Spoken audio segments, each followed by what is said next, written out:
Bonjour à tous, je vous propose qu'on s'y mette. Alors, on ne s'est pas précipité pour commencer parce qu'on s'est rendu compte qu'on avait 2 heures au lieu d'1h30, donc ça tombe bien. On va prendre du temps un petit peu pour discuter. C'est un symposium sur le secteur de psychiatrie générale. Moi, je trouve qu'on en parle trop de manière catastrophiste. C'est bien, pour une fois, on va essayer de vous montrer qu'on peut essayer de faire quelque chose de positif en faveur des usagers. Alors évidemment, ça va être imparfait, c'est un projet qui n'est pas encore complètement abouti, mais l'idée c'est de partager l'expérience avec vous, de vous raconter un petit peu une histoire. Donc comme je suis à la fois l'un des modérateurs et puis le premier intervenant, je vais passer la parole au docteur Godard qui va en fait introduire les intervenants. Merci Nicolas Franck, et je me joins à lui pour vous remercier d'être venu ici, presque à l'heure. C'est à moi que revient le plaisir de présenter le professeur Nicolas Franck et ses équipes. Alors, je pourrais de façon classique dire qu'il est responsable d'un centre référent lyonnais en réhabilitation et en remédiation cognitive, le CL3R, et du centre ressources réhabilitation sociale et de remédiation cognitive. Je dirais plutôt aujourd'hui qu'il est le chef de pôle du pôle centre rive gauche qui nous intéresse, puisqu'il va nous parler des principes généraux d'organisation d'un secteur orienté rétablissement. Mais pour faire une présentation plus personnelle, je dirais également que c'est quelqu'un qui m'a accompagné dans mon cheminement comme chef de pôle dans une ville beaucoup plus loin, puisque c'est Pau, à la recherche de modalités de soins tournées vers la ville. J'ai suivi ses réflexions. J'ai discuté de certains de ses points de vue, alors je sais pas, 2010, 2011, 2012. Alors tout ça, il le sait pas parce que je lui ai pas passé un coup de fil en disant tiens, je suis pas très d'accord là-dessus, mais là-dessus c'est vachement bien quoi. Et j'ai suivi sa réflexion et j'ai trouvé beaucoup de plaisir à lire le traité de réhabilitation psychosociale, où je trouve, je dirais, toutes ses qualités et toutes ses contradictions parce qu'il y a un peu tout dedans, hein, mais c'est bien. À Pau, maintenant, ils me disent le spécialiste de la réhabilitation parce que j'ai lu le bouquin et je leur dis page 352, il est marqué ça. Il vient avec 2 personnes de son équipe qui s'appelle Dr Mélanie Trichan, qui nous présentera les équipes mobiles comme alternative à l'hospitalisation par des évaluations à domicile pour éviter les ruptures pour des personnes présentant des troubles psychiatriques sévères. Et enfin, le docteur Veran Brennart, qui dirige une unité d'aide aux aidants, nous parlera du soutien, de l'information à donner ou encore de la psychoéducation destinée aux personnes souffrant de troubles psychiques. Donc, on vous attendra après le docteur Franck. On a donc un petit peu moins de 2 heures. On est rendu à 1h03, ce qui est, par rapport à d'autres formats qu'on a connus, très confortable. Allons-y. Merci beaucoup pour cette gentille introduction. Écoutez, content de vous retrouver donc, pour cette session sur le secteur. Alors c'est un projet qui date d'il y a un petit peu moins de 2 ans et demi.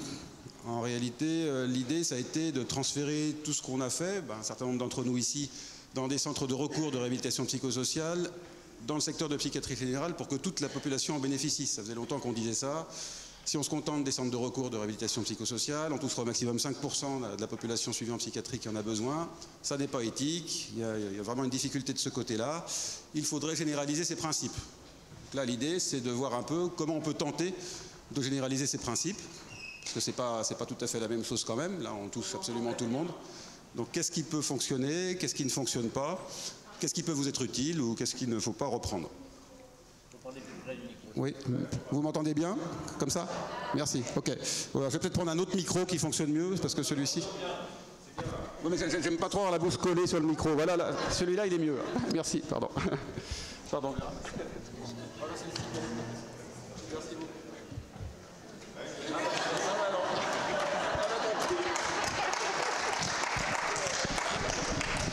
A tout arraché, Véran. Regardez, on va prendre celui-là. Donc effectivement, il y a des choses qui peuvent paraître complètement banales. On se dit il faut faire tout ce qui est marqué sur la diapositive, c'est-à-dire avoir une offre de soins qui soit lisible et accessible. Bon, ça c'est assez facile à faire, je vais vous dire comment on a fait. Ce qui est plus difficile, c'est les principes des soins orientés vers l'établissement pour tous. Qu'est-ce que ça veut dire? Qu'est-ce que ça veut dire respecter la parole des personnes et les choix des personnes? Quand on est dans dans des structures de psychiatrie avec des professionnels qui sont convaincus que ce sont des personnes qui vont se mettre en danger, qu'il ne faut pas les laisser décider et que ce sont eux qui ont raison sur les projets à construire. Qu'est-ce que ça veut dire? Qu'est-ce qu'on fait en pratique? Comment on fait pour traiter ça? Parce qu'évidemment, la question de fond, c'est la question de l'autodétermination des personnes qui ont des troubles psychiques sévères avec des troubles de l'insight. Voilà, donc il y a des contradictions qu'il faut résoudre. Évidemment, tout n'est pas parfait. Encore une fois, ce sont simplement des propositions qu'on va vous faire et puis vous dire comment on essaye de résoudre ça au quotidien. En fait, c'est cette histoire-là qu'on veut vous raconter ce matin. Moi, je vais vous parler des principes généraux d'organisation. Je vais vous parler un petit peu de l'accès aux soins parce que je pense que c'est très important. L'accès aux soins, il conditionne le fait de prendre en charge les personnes plus tôt. Il conditionne de prévenir la dégradation et il conditionne, en prévenant la dégradation, de prévenir les passages aux urgences et il conditionne donc la prévention du traumatisme que constitue le passage aux urgences avec derrière des soins contraints, des isolements et très souvent des contentions. Donc je pense que cet accès aux soins, il est extrêmement important et je vais vous faire une proposition qui permet vraiment d'anticiper ces trajectoires catastrophiques qui touchent la plupart de nos patients du fait de la culture de l'urgence. En France, tout le monde va aux urgences dès qu'il y a le moins de problèmes. Et puis après, qu'est-ce qui se passe? On a des services d'urgence hypertrophiés qui ne répondent pas et qui réclament encore plus de moyens. Et puis quand ça s'écroule, en ce moment, ils prennent toute la place et la psychiatrie, on n'en parle pas, alors qu'on est en aussi mauvaise posture qu'eux. Donc je pense qu'on a vraiment tout à fait intérêt à mettre en place des dispositifs qui préviennent tout ça. Et je pense qu'il faudrait travailler sur un traitement préventif de la culture de l'urgence en France, y compris en psychiatrie. Donc il est possible de créer, à peu de frais, une offre de soins publique qui reçoit rapidement les personnes et qui les oriente très tôt dans la dégradation de leur santé mentale et qui permet de recevoir des personnes qui ont des états mentaux à risque avant même qu'elles soient très malades, trop malades et inaccessibles aux soins et qu'on doive aller vers la contrainte. Donc ça, c'est quelque chose qui est extrêmement important. La lisibilité, c'est avoir quelque chose qui soit clair, sans acronyme. On en parle beaucoup. On a inventé les CMP, ça finit par passer au bout de 60 ans dans la tête de la population, mais c'est ATTP, HDJ ou tout ce que vous voulez, ça ne passe pas dedans. Donc c'est comment on s'adresse à la population pour décrire notre offre de soins sans que ce soit absolument obscur. Et comment on donne toutes les informations pour que les personnes concernées s'en saisissent et puissent s'autodéterminer dans le choix des structures, des praticiens, des soins. Donc ça, c'est un énorme travail de communication interne. Interne pour nous, qu'on se connaisse mieux, et puis interne sur le territoire de santé, pour que la population concernée ait accès à toutes les informations nécessaires. Donc ça, si vous parlez d'un pôle de secteur de psychiatrie générale, ça fait quelques dizaines de documents de communication. Donc ça veut dire qu'il faut détacher quelqu'un pendant 6 mois ou 1 an, temps plein, pour faire ça. Et aller voir toutes les équipes, expliquer. Donc ça a été fait. Et si vous voulez voir tous ces documents d'information et les pages web qui vont avec, vous allez sur le site du Centre ressources de réhabilitation psychosociale, trouver une structure dans l'offre de soins, Auvergne-Rhône-Alpes, pôle centre-Rive gauche. Et tout est téléchargeable, tout peut se transmettre. Donc les quelques documents que je vous montrerai font partie de cette liste impressionnante, mais absolument indispensable. Parce que sinon, la psychiatrie, comme toute l'offre médicale en France, elle est complètement obscure et les gens sont transportés comme des petits bébés, donc sont infantilisés. Et on aggrave encore le processus qu'on voit en psychiatrie avec cette option paternaliste qu'on a et ces décisions qui sont prises à la place des personnes concernées. Donc l'information, l'offre de soins, c'est indispensable pour l'autodétermination, mais c'est un gros travail. En même temps, ça vaut le coup. Ensuite, ça veut dire priorité à l'ambulatoire. On a dit que l'hospitalisation était traumatique, surtout quand elle était contrainte et surtout quand il y avait un passage dans un espace d'isolement. Donc ce passage dans l'espace d'isolement, on le travaille.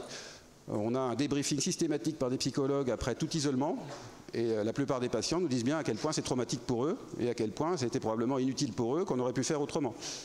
Donc puisqu'on le sait, autant essayer de faire autrement. Essayer de faire autrement, ça veut dire confier les patients à des équipes mobiles quand on le peut. Ça c'est Mélanie Trichon qui en parlera après. Ça veut dire faire de la prévention, les Rosfanto au centre d'accueil d'évaluation et d'orientation, ça je vais vous le présenter peu après. Et ça veut dire aussi, si on les reçoit en hospitalisation malgré tout, parce qu'évidemment dans un bon nombre de cas, et tous les jours ça se produit, il faut quand même passer par l'hospitalisation, parce qu'on n'a pas pu mettre en place la prévention dont je parlais tout à l'heure, que ce n'est pas encore efficace parce qu'il faut des années pour changer tout ça, et puis que dans la tête de la population, il y a encore la culture de l'urgence, et on préfère attendre que les choses aillent très très mal pour ne plus avoir le choix que d'être isolé, contenu, etc. Mais bon, pour l'instant c'est comme ça. Même si on reçoit les personnes dans cet état-là, comment fait-on au cours de l'hospitalisation pour ne pas être traumatique? Donc ça, nous avons mis en place des procédures d'accueil, nous avons mis en place des espaces sensoriels et puis différentes mesures d'organisation des unités d'hospitalisation pour éviter d'en passer par l'isolement et par la contention. Donc ça, c'était aussi un élément extrêmement important dont je vous parlerai. Et puis pour que les choses se passent mieux pour les personnes en amont de l'hospitalisation quand il y en a une, en aval de l'hospitalisation quand il y en a une, en parallèle des soins, équipe mobile, CMP ou autres, quand il n'y a pas d'hospitalisation. Il faut évidemment accompagner les aidants, parce que les aidants en souffrent. Marie-Jeanne Richard est là, on en a parlé hier, c'est évidemment extrêmement important. Donc au centre de notre construction de pôle, on a mis une unité d'aide aux aidants, dont s'occupe Vérane, qui est également chef de service de toute la partie ambulatoire. Et pour que ce soit plus lisible, eh bien, il y a un seul territoire de santé. C'est un gros secteur de psychiatrie générale qui regroupe d'anciens secteurs. C'est 3 arrondissements de Lyon, je vous montrerai la carte après. Au lieu d'avoir un petit secteur avec un petit CMP, un petit CATTP, un petit hôpital de jour par arrondissement, avec quelque chose qui finalement est morcelé, pauvre et inefficace, tout a été regroupé sur un gros territoire de santé de 250 000 habitants, avec un service ambulatoire. C'est ce qu'on priorise quand on prend les patients en soins sur notre pôle. C'est Vérane qui s'en occupe, avec le CMP, l'aide aux aidants et le CATTP. Dans le cadre de la gradation des soins, ensuite vous avez le service mobile avec les 2 équipes mobiles nord et sud. Mélanie s'occupe de l'équipe mobile nord et puis il y a une équipe mobile sud, c'est par territoire pour que les tournées soient plus courtes. Et l'hôpital de jour de crise. Et dans le cadre de la gradation des soins, encore quand on ne peut pas faire autrement, l'hospitalisation complète avec nos unités d'hospitalisation complète. Donc là, ça fait quelque chose qui est compréhensible pour la population, lisible, et on peut donner le choix autant que c'est possible. Donc je ne vais pas revenir sur la diapositive du rétablissement que vous connaissez tous, que j'ai présenté 1000 fois. Évidemment, ce qu'on veut prioriser, c'est le rétablissement personnel. Et pour y parvenir, on ne va pas se focaliser sur les manifestations cliniques, sur le rétablissement clinique, mais on va s'intéresser au rétablissement fonctionnel, comme on le fait en réhabilitation psychosociale. Mais là, on le fait pour toute la population. On le dit à toute la population. Quand on reçoit quelqu'un, on est dans cette perspective-là. C'est ça qui est important. Et on a un certain nombre d'outils qui permettent de faire ça.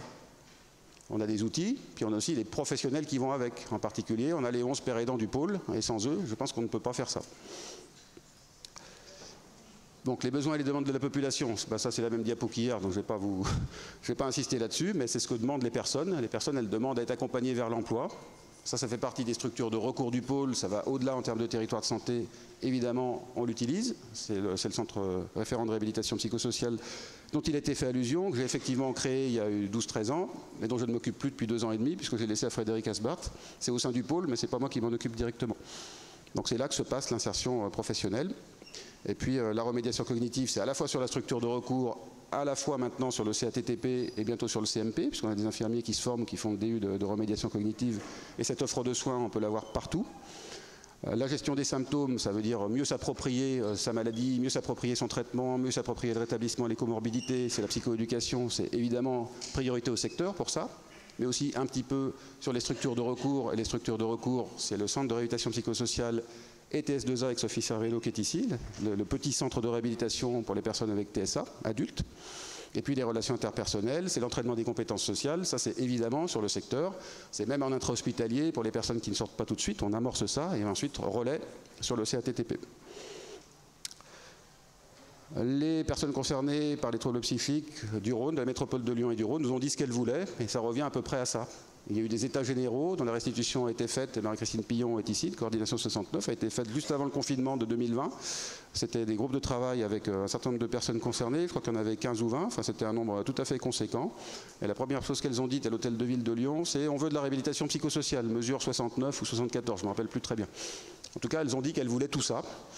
Et on a construit le secteur en partenariat avec l'UNAFAM locale et régionale, en consultant des personnes concernées, en impliquant tout le monde et en essayant de faire en sorte que tout ça, ce soit au centre de notre dispositif. Donc ça nécessitait une mise à plat complète du pôle.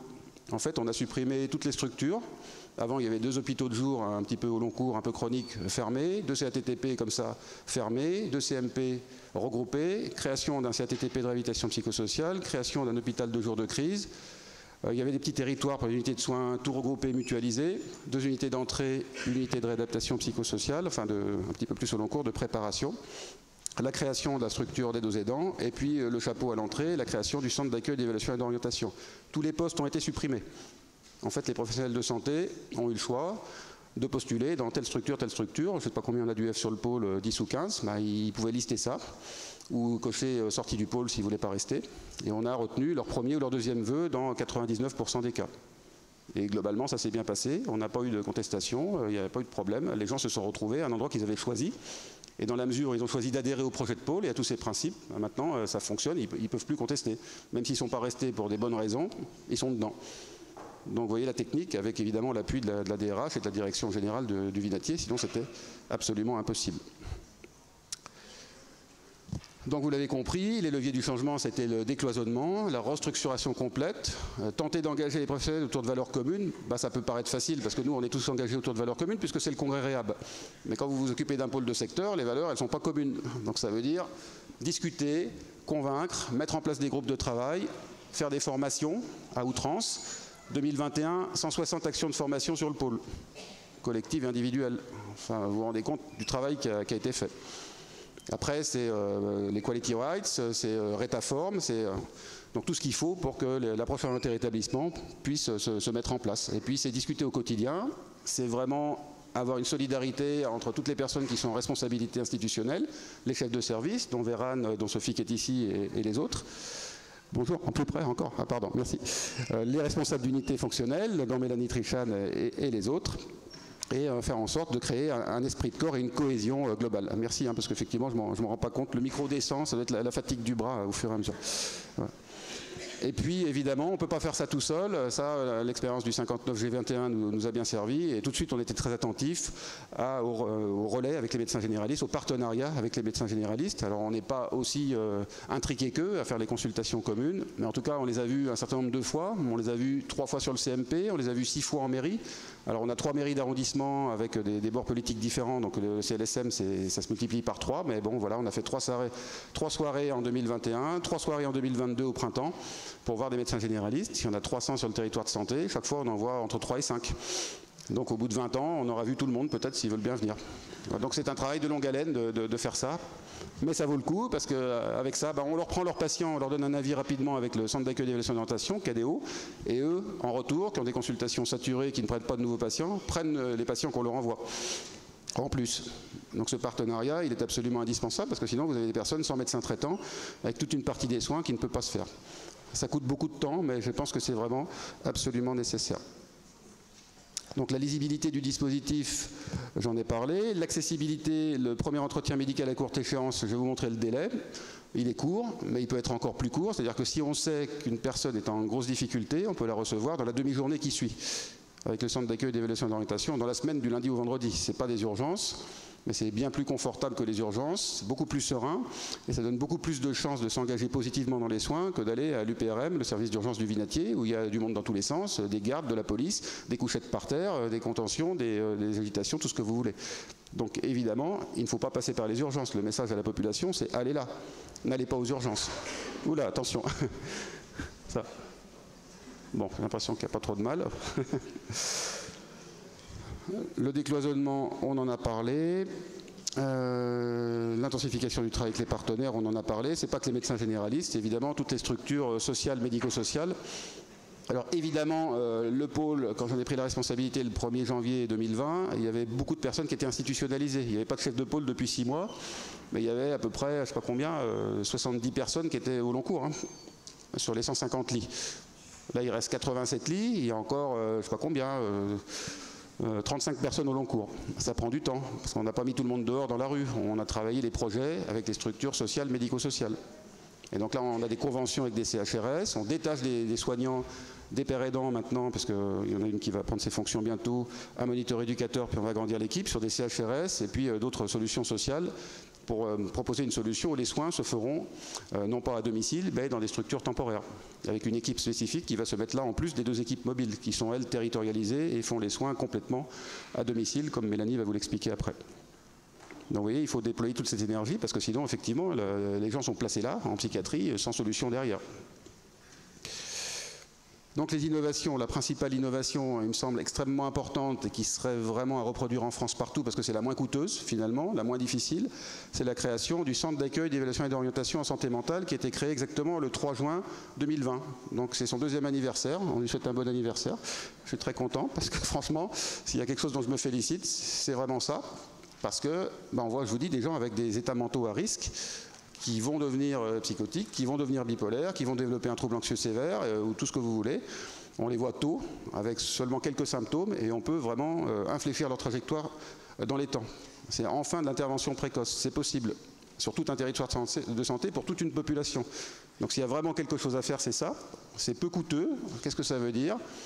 Ça veut dire qu'au départ, et puis après ça se modifie parce que ça se complexifie, mais au départ ça veut dire le CMP, vous le coupez, vous prenez un petit bout que vous sanctuarisez pour les nouvelles demandes. Puis après vous structurez, vous créez des critères, vous mettez les professionnels qui vont avec les médecins, mais vous avez en tout cas une structure spécifique pour les premières demandes qui fait la porte d'entrée dans le pôle, et le CMP ne fait plus que les suivis. Parce que sinon, vous savez bien que tous les CMP sont saturés, les rendez-vous sont à 3 mois, sont à 6 mois, vous avez des CMP qui ne donnent même plus de rendez-vous. Donc évidemment, on laisse se dégrader la santé mentale de toute la population et on aggrave la culture de l'urgence. Donc le seul moyen de couper court à ça, c'est d'avoir une structure qui réponde tout de suite. Donc il faut mettre le temps qu'il faut, mais le temps qu'il faut sur ce centre d'accueil d'évaluation et d'orientation, c'est moins d'un équivalent temps plein médical. Sur un pôle complet, quand vous avez mutualisé, comme je l'ai dit, on n'est pas très riche, on a quand même une vingtaine de psychiatres avec les structures spécialisées, les structures de secteur, on peut quand même dégager un temps complet. On n'est même pas à temps complet, on est à 0,8 équivalent temps plein. Il y a un médecin assistant qui fait 0,4, moi je fais 0,2, Sophie, je ne sais plus si c'est 0,1 ou 0,2, 0,1. Donc on est à 0,7 équivalent temps plein, on avait un autre psychiatre qui a arrêté, on était à 0,8, on est passé à 0,7. Bon, on a 3 internes, dont une docteur junior à 0,4 équivalent temps plein. On a 2 psychologues, une clinicienne, une neuropsychologue et 2 infirmiers temps plein. Et un secrétariat temps plein, c'est tout. Et avec ça, on a une file active de 1000 par an environ, avec vraiment des bénéfices très importants pour la population. Les alternatives, on en parlera après, c'est Mélanie qui le fera. Les soins de réhabilitation psychosociale, leur place pour les soins groupaux, c'est évidemment au CATTP. Donc on a construit ça autour de la psychoéducation, la remédiation cognitive qui doit se mettre en place pour un programme simple. Évidemment, tout ce qui est spécialisé, ça reste dans le centre référent de réhabilitation psychosociale dont s'occupe maintenant Frédéric Asbart, le Surcel 3R, dont on a parlé tout à l'heure. Mais là, on met au moins un programme groupal qui est le programme NIR, et puis un tout petit peu d'individuel avec les quelques infirmiers qui sont formés du côté du CMP. Les dos aidants, Vérane le fera. Et puis ce que j'aimerais bien développer, ça parce que c'est intéressant pour la population, c'est ces lignes de soins spécifiques. Alors j'avoue que pour l'instant, on n'y arrive pas très bien. Avec la première priorité sur notre secteur, parce qu'on a une problématique très forte, ce sera une ligne addictologie qui n'est même pas marquée là, c'est bizarre. Elle a sauté, c'est un acte manqué. Mais la première priorité, c'est ça. Et puis après, une ligne schizophrénie, ça je pense qu'on l'a quand même plus ou moins, parce qu'on s'occupe tous de schizophrénie, mais une ligne bipolaire. Et puis toutes les autres que j'ai citées là, je pense qu'il faudrait les faire. Et là, on a un projet sur personnalité borderline qui me semble extrêmement important parce que c'est là qu'il y a le plus de difficultés actuellement. Donc l'organisation, c'est ça. Le centre d'accueil d'évaluation et d'orientation, c'est l'entrée du pôle. Et vous allez voir sur les diapos d'après que 70% des personnes reçues au KDO sont orientées à l'extérieur. Sur des psychologues libéraux, des psychiatres libéraux, des associations qui font des psychothérapies gratuites, le social, le médico-social, les points écoute accueil des mairies, centres du psychotrauma, absolument tous les partenaires et les généralistes aussi, directement parfois, 70%. Et les 30% qui restent, ils vont surtout sur le service de Vérane pour les prises en charge ambulatoires sur le CMP, c'est 27%, et 3% vont sur les 2 autres services, 2% équipe mobile et 1% d'hospitalisation directe. Alors malheureusement, ça veut dire que beaucoup de gens vont encore directement aux urgences, ou que c'est directement la police ou les pompiers qui amènent aux urgences des personnes en difficulté. Donc ça veut dire qu'on a un gros travail de communication pour changer les représentations, y compris de nos partenaires, côté pouvoir public, services de sécurité, tout ce que vous voulez, pour que les gens ne soient pas amenés directement là, mais qu'on puisse faire autrement. Là, le message, je pense que ça va prendre des années à le faire passer, mais il ne faut pas se décourager. On va y arriver. Le reste, je vous ai parlé de tous les partenaires en bas. Et vous voyez, ça c'est l'iconographie qu'on a pour tous les documents de communication du pôle, avec les mêmes pictogrammes qui ont été mis en place par Floriane Todorov, qui est peut-être ici, je ne sais pas si elle est là, je ne vois rien du tout parce que j'ai la lumière en face. En tout cas, c'est toute cette iconographie du centre ressources qu'on a reprise au profit du pôle, pour donner une cohésion en termes graphiques et que la population et les professionnels s'y retrouvent mieux. Notre secteur, c'est ça. Ce qui nous facilite la tâche, c'est que c'est un secteur urbain, 3 arrondissements de Lyon, il y a des lignes de métro, il y a des lignes de tramway, y compris devant l'hôpital. Et moi, ce que je veux, c'est placer toutes nos structures au centre du territoire de santé, c'est-à-dire à la Part-Dieu. Si vous connaissez la gare de la Part-Dieu, quand vous êtes allé à Lyon en train ou vous avez pris l'avion, vous êtes passé par Rhône Express, ça c'est le centre de nos 3 arrondissements. Donc c'est là qu'il faut mettre toutes les structures. Pour l'instant, on a le KDO, le CMP, sur un bâtiment où on a 2 étages. En face, on traverse la rue, on a les dos aidants et le CATTP. Et de l'autre côté, on traverse par le sous-sol, dans le même pâté de maison que le CMP, on a les 2 équipes mobiles au premier étage. Et puis l'hôpital de jour à l'autre bout de Lyon, enfin du territoire de santé, du 8e. Et les structures spécialisées aussi dans le 8e. Donc mon but, ce serait de tout regrouper à la Part-Dieu. Et de garder les quelques lits d'hospitalisation dont on aura besoin du côté du Vinatier. Donc ça, c'est un projet, il y en a pour 5-6 ans minimum, si on y arrive. Et j'espère qu'on y arrivera. Donc le même schéma avec un petit peu plus de détails. Les structures spécialisées, il manque le TS2A là, sinon il y a le SURCEL 3R et PEP, parce qu'on a aussi tous les premiers épisodes psychotiques du territoire de santé du Vinatier, c'est dans le même service que le SURCEL 3R. Donc ça fait finalement 2 services spécialisés et 3 services de secteur pour l'ambulatoire, le mobile et l'hospitalisation, et puis le KDO qui est rattaché directement à la chefferie de pôle. Donc un petit mot sur le KDO, parce que je pense que c'est la structure intéressante. Donc pas de filtre, il n'y a aucun filtre, il n'y a pas de papier à remplir, il n'y a pas 14 pages comme font d'autres structures à remplir pour que personne n'accède, surtout les personnes illettrées. Il n'y a rien, un simple coup de fil et vous accédez. Les personnes qui souhaitent remplir les 5 pages du screening psychologique avec la case êtes-vous en détresse psychologique ou pas, le font si elles le veulent ou pas. Si elles le remplissent, qu'elles nous le renvoient et qu'on voit la case cochée, ça veut dire qu'on va donner un rendez-vous tout de suite. Ça, c'est pour le secrétariat. Et pour le reste, c'est simplement quelques questions sur les addictions, quelques questions sur le bien-être mental et puis sur l'anxiété-dépression. Ça permet de screener un petit peu, de balayer les choses et de ne pas oublier les addictions, ce qui est mon tort. Je suis peut-être un peu dispersé. Et donc toutes les fois, j'oublie de demander s'ils boivent trop d'alcool. C'est embêtant. Donc là, je ne peux pas oublier grâce à ça quand ils veulent bien le remplir. En tout cas, ce n'est pas obligatoire. Et la consigne des secrétaires, c'est d'être gentil, aimable, de bien recevoir les gens et de leur donner un rendez-vous. Et elles le font. Ensuite, c'est pour évaluer le besoin de soins. Donc ça veut dire qu'on va passer en revue le parcours de vie de la personne, le parcours de santé mentale s'il y en a un, mais il y a des personnes qui n'ont jamais vu de psychologue ou de psychiatre de leur vie, ce qui aussi est déstigmatisant pour toute notre profession, parce qu'ils se rendent compte qu'on peut voir un psychiatre et que ce n'est pas non plus un truc exceptionnel et très grave, et que ça ne va pas compromettre tout leur avenir. Donc ça, c'est aussi intéressant. Ça l'a été en particulier dans le confinement de l'automne 2020, où on a vu beaucoup d'étudiants qui étaient délaissés, qui avaient les parents à distance, la fac avait fermé, il y a des UF qui faisaient même aucun cours en visio, rien du tout seul fermé à Lyon. Donc ils venaient nous voir sur le KDO de la Part-Dieu. Et ça, c'était intéressant, et évidemment, c'est des personnes, des jeunes qui n'étaient pas en soins. On peut faire un peu de psychométrie, donc il y a une psychologue qui nous rejoint, qui mute de Saint-Maurice à Paris à Lyon, qui nous rejoint, qui va participer à la psychométrie. Il y a une neuropsychologue également qui peut faire des bilans quand il y en a besoin. Donc ce qu'il faut savoir, c'est que soit les personnes sont réorientées rapidement, 70%, soit les 30% qu'on garde, on va pratiquer la même chose que dans toute la réhabilitation psychosociale, c'est-à-dire qu'on va leur permettre d'évaluer leurs capacités, leurs limitations, avec un bilan multidisciplinaire, bref, dans leur intérêt, dont ils vont disposer, parce qu'en fait, ils vont construire leur plan de soins individualisé sur cette base-là. Et ça, c'est pour ceux qui restent dans le secteur, donc qui passent aux mains des quelques collègues, s'ils le souhaitent, s'ils sont d'accord, mais en général, ça les intéresse. Et l'infirmier ou l'IPA du CMP vont pouvoir construire le PSI, le plan de suivi individualisé, sur la base de tout ce qui aurait été, ce qui sortira des évaluations, pour que ça ait un sens dans leur vie. En fait, le principe des pratiques orientées rétablissement, c'est ça. Et de la réhabilitation psychosociale sur le secteur, c'est ça. C'est-à-dire qu'on a les mêmes outils, on les utilise globalement, transversalement, dès le début, dès l'entrée. Puis ensuite, ce PSI il sera réactualisé, il suivra les personnes tout au long du parcours. Ça va être aussi, si on le peut, les directives anticipées avec un père aidant. Il y a des pères aidants qui interviennent sur le CMP. Là, ça sera juste dès le passage sur le CMP. Il n'y en a pas sur KDO, mais s'ils passent sur le CMP, ils peuvent être vus par le père aidant juste après. Et puis, ça va être des avis psychopharmacaux, des avis diagnostiques pour les personnes envoyées par des généralistes avec un courrier à l'issue. Donc ça, c'est l'intérêt et c'est le partenariat sur le territoire de santé. Le délai de réponse, vous voyez, au début, on était à 20 jours en moyenne en 2020. En 2022, l'enquête, elle portait de juin 2020 à mars 2022, au début avril, je crois, on était tombé à 6 jours en moyenne, mais avec la consigne pour les secrétaires de dégager un créneau rapidement dans la demi-journée qui suit, s'il y en a besoin. Et typiquement, ça peut être un collègue qui était de garde à l'UPRM, là c'était un tout petit peu trop tard, mais pris de justesse, qui m'appelle le soir à 20h, c'est une jeune fille, là, c'est une étudiante, elle a une crise suicidaire, ça m'embête de l'hospitaliser, qu'est-ce qu'on peut faire? Hop, KDO le lendemain, accompagnement de la crise suicidaire, pas d'hospitalisation.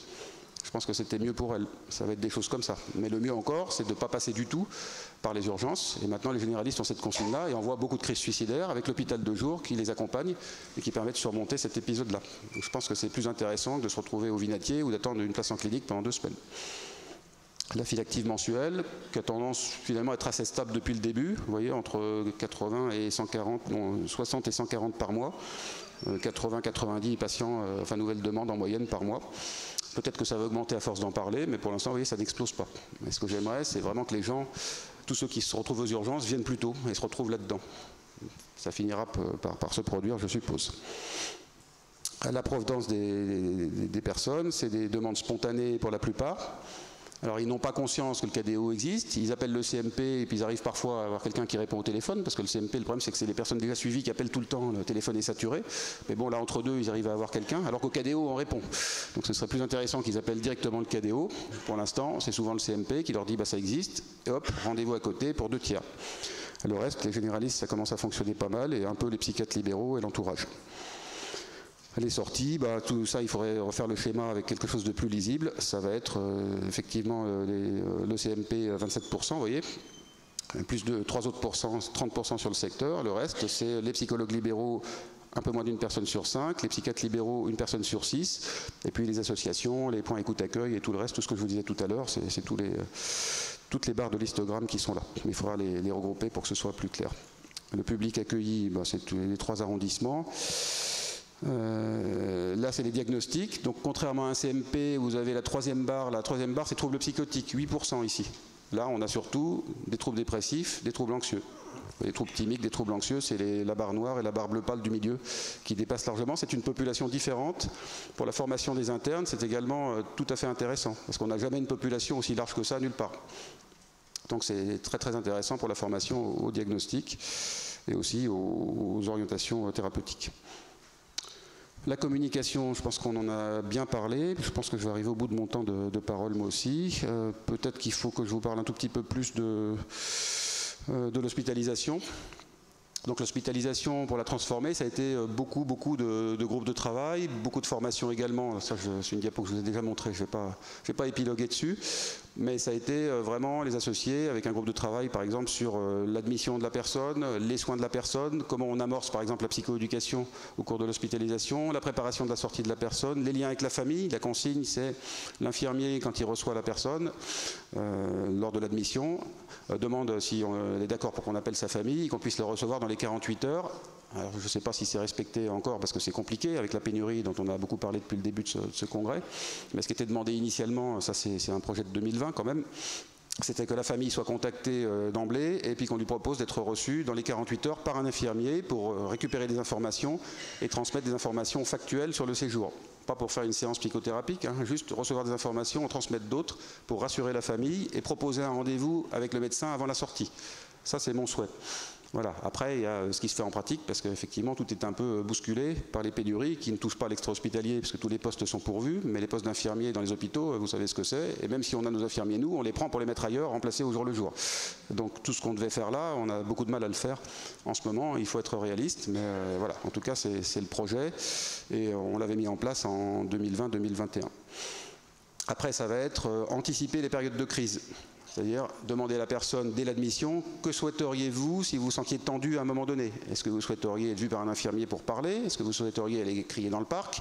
Est-ce que vous souhaiteriez aller dans une chambre sensorielle? Donc ça, c'est une chambre sensorielle d'accès libre avec des images et de la musique apaisante qui sont diffusées, non fermées, à la demande de la personne. Donc ça, c'est très important. Ou est-ce que vous souhaiteriez, au fond, être isolé, fermé dedans? Ça, on leur demande, et ça peut être le choix de certaines personnes. Donc ça permet aussi d'anticiper les épisodes et puis ensuite de regarder un petit peu ce que la personne a déclaré. C'est des sortes de mini-directives anticipées pour la durée de l'hospitalisation. Et puis ça va être travailler donc, sur toutes les étapes du soin, structurer le planning des personnes au quotidien, c'est-à-dire qu'il puisse y avoir un planning de l'unité avec tout ce qui est proposé le lundi matin, lundi après-midi, mardi matin, mardi après-midi, en face le planning de l'infirmier, qu'est-ce qu'il fait le matin, l'après-midi, etc. Et puis le planning de la personne, qu'est-ce qu'il lui est proposé à tel moment, à tel moment, à tel moment pour que ce soit lisible pour elle, et qu'elle ne soit pas posée là-dedans et infantilisée. Alors ce qui est compliqué, c'est le planning de l'infirmier, parce que là, on peut pas trop les faire en ce moment. Mais voilà, le principe c'est ça. Et le calendrier de mise en œuvre, vous voyez, ça s'est étalé sur 2 ans. Ça a été janvier 2020, c'était les constats. Février, c'était l'écriture du pré-projet de pôle. Présentation du pré-projet de pôle à tout le monde, c'était les 10 et 11 mars 2020. C'était juste avant le confinement. Bon, alors après, les groupes de travail qu'on devait commencer en avril, ils ont été un petit peu suspendus, reportés à l'été. Tout a été un petit peu bousculé, mais on n'a pas pris trop de retard, on l'a quand même fait, en simplifiant un petit peu. Suppression de tous les postes du fichier structure, c'était le 31 décembre 2020. Recréation de tous les postes d'un nouveau fichier structure le 1er janvier 2021. Travail sur les articulations, c'était très important, tout 2021 et puis 2022. Comment la personne, par exemple, passe du CMP à l'équipe mobile, de l'hospitalisation au CMP, de l'hospitalisation à l'équipe mobile, etc., etc., avec la notion du case management qui s'est mise en place, le fait de rencontrer avant de sortir de l'hôpital son case manager, en direct s'il peut se déplacer ou sur l'écran, en ayant l'équipement qui s'est installé très très en retard, parce que ça s'est demandé depuis 2020 et ça finit par se mettre en place là, mais c'est mieux que rien. Donc relais avec le case manager de l'équipe mobile ou du CMP. Alors ceux de l'équipe mobile, ils passent dans l'hospitalisation 3 fois par semaine, donc c'est pas très difficile. CMP, ils ne passent pas systématiquement, donc c'est plus facile sur l'écran. Donc ça, c'est ce qui est en train de se mettre en place. Gradation également sur le CMP. À la sortie de l'hospitalisation ou à la sortie du KDO, il faut savoir qui a besoin d'un simple suivi médical, un suivi médical plus un infirmier référent qui va faire un soin espacé ou une simple injection d'un produit retard par exemple, ou alors suivi médical plus case management. Ça, il faut le rationaliser avec des critères. Donc c'est un travail qui est fait avec Véran, avec Estelle Benassar, la cadre de santé, et avec Laurent Gontier, l'IPA, pour vraiment formaliser les choses et qu'on puisse réguler un petit peu les flux. Enfin, vous voyez qu'il y a eu une rationalisation complète, une mise à plat de tout, pour que ça puisse se dégager sous forme de nouveaux principes de fonctionnement. Voilà, merci de votre attention.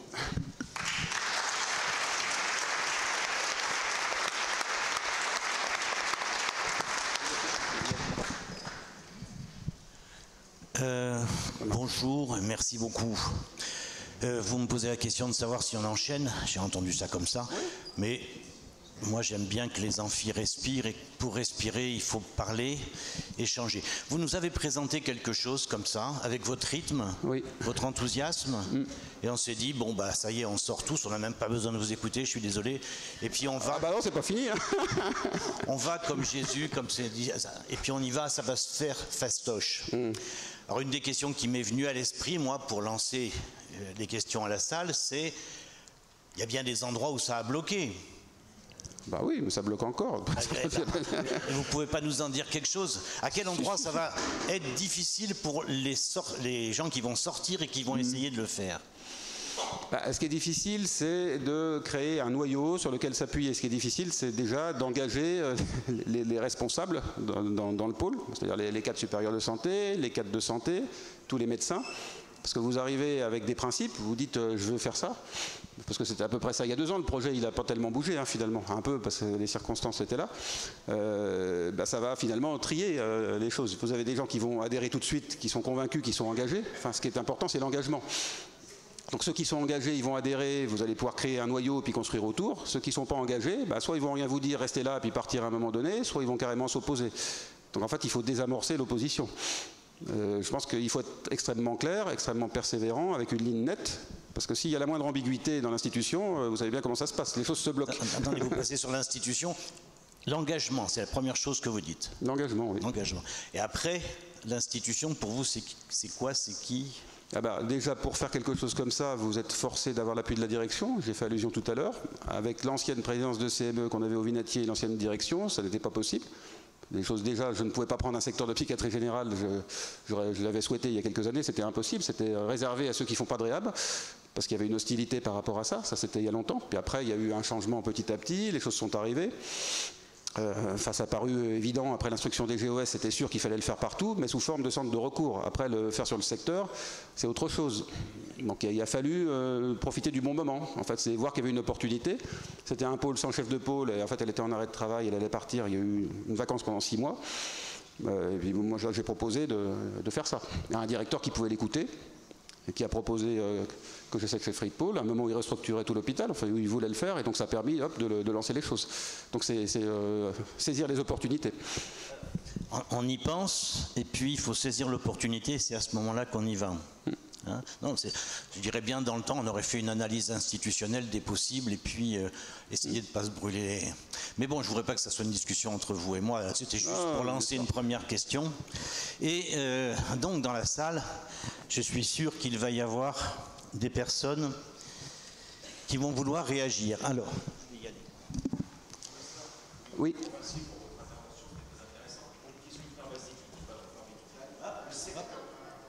Un micro arrive.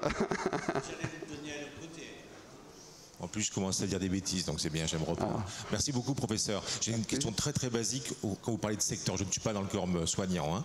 Le secteur, c'est quoi le périmètre du secteur dans ce que vous avez présenté? C'est quoi le secteur? C'est le secteur de psychiatrie générale, défini en France depuis 60 ans, oui, qui couvre tout le territoire français, qui le divise en petites portions. Là, il s'agit d'un territoire qui a été mutualisé, c'est-à-dire qu'avant, il y avait plusieurs petits secteurs, c'était un par arrondissement initialement, après il y a eu le regroupement de 2 arrondissements, 3e, 6e, puis le 8e à part, et là, ça a été regroupé les 3 en un seul territoire de santé et mutualiser les équipes. Ça revient à ça. Ça veut dire que le secteur, c'est la structure publique qui doit s'occuper des personnes qui ont des troubles de santé mentale sur un territoire de santé. Ça couvre toute la France. Au départ, c'était des territoires de 70 000 habitants. Là, vous voyez, c'était en moyenne en 1960-70 quand ça a été créé. Là, on est à 250 000 habitants, ce qui permet de faire plus de choses. Si on veut faire des choses plus spécialisées, on est forcé d'avoir plus de monde. Parce que si vous morcelez, vous ne pouvez rien faire du tout. Avant, on avait encore 2 CMP en 2021. On les a regroupés fin 2021. C'était morcelé, ça ne permettait pas d'engager tout le monde dans le même mouvement. Donc ce regroupement, il a fallu le préparer. Finalement, ça ne s'est pas si mal passé. Ça a un peu râlé, mais sans plus. Et là, maintenant, on a une vraie équipe qui commence à se souder et on peut faire quelque chose avec. Vous voyez, c'est ça le secteur. Nicolas. Oui, c'est où? Je ne vois pas. Ah oui, Tim. Je suis là quelque part. Désolé d'être chiant. Ah ben, vas-y, pas de problème. L'obsession française avec la mauvaise santé mentale. Qu'est-ce qui se passe si moi j'ai un projet de bonne santé mentale? Je veux améliorer ma façon de rêver. Je veux dormir génialement. Est-ce que je peux venir au KDO et avoir de l'aide des CMP pour un projet de bonne santé mentale pour moi, pour ma famille, pour mon quartier, pour les gens autour de moi, qu'on s'amuse ensemble, qu'on passe un bon moment ensemble? Alors Tim, c'est une super remarque, tu vois. Donc tu seras le bienvenu au KDO parce qu'il n'y a pas de filtre. Et mon but est de travailler sur les déterminants primaires de santé mentale. J'en ai parlé aux assises de la santé mentale et de la psychiatrie. Donc moi je demande à l'ARS, qui ne m'a jamais répondu côté santé publique, un enquêteur pour aller voir les déterminants de la santé mentale sur mes territoires de santé, enfin sur mon territoire de santé 3e, 6e, 8e, et pouvoir avancer pour faire des campagnes de prévention, faire de la promotion de la santé mentale. Mais pour l'instant, je n'ai pas de réponse. Donc j'espère peut-être l'avoir, là j'en parle comme ça. Et pour tout te dire, au CRR, j'ai un médecin qui est un chercheur, qui est un doctorat en neurosciences, qui a travaillé en Nouvelle-Zélande, qui a travaillé, je ne suis pas très loin de chez toi, qui a travaillé en Angleterre, qui maintenant s'occupe de Réabas. J'ai montré sa photo hier soir, et là il travaille sur l'impact sur la santé mentale des punaises de lit, puisque ça n'est même pas reconnu comme un problème de santé publique, parce que c'est pas contagieux, lui a-t-on dit à l'ARS. Donc on essaye de faire reconnaître ça comme un problème de santé publique, parce qu'on a des gens qui ne dorment pas de la nuit à force de se gratter et d'écraser des punaises, tu vois. Parce qu'on a des quartiers défavorisés avec beaucoup de punaises, nous, chez nous. Donc tu vois, on fait ça, voilà. Ah, merci Tim.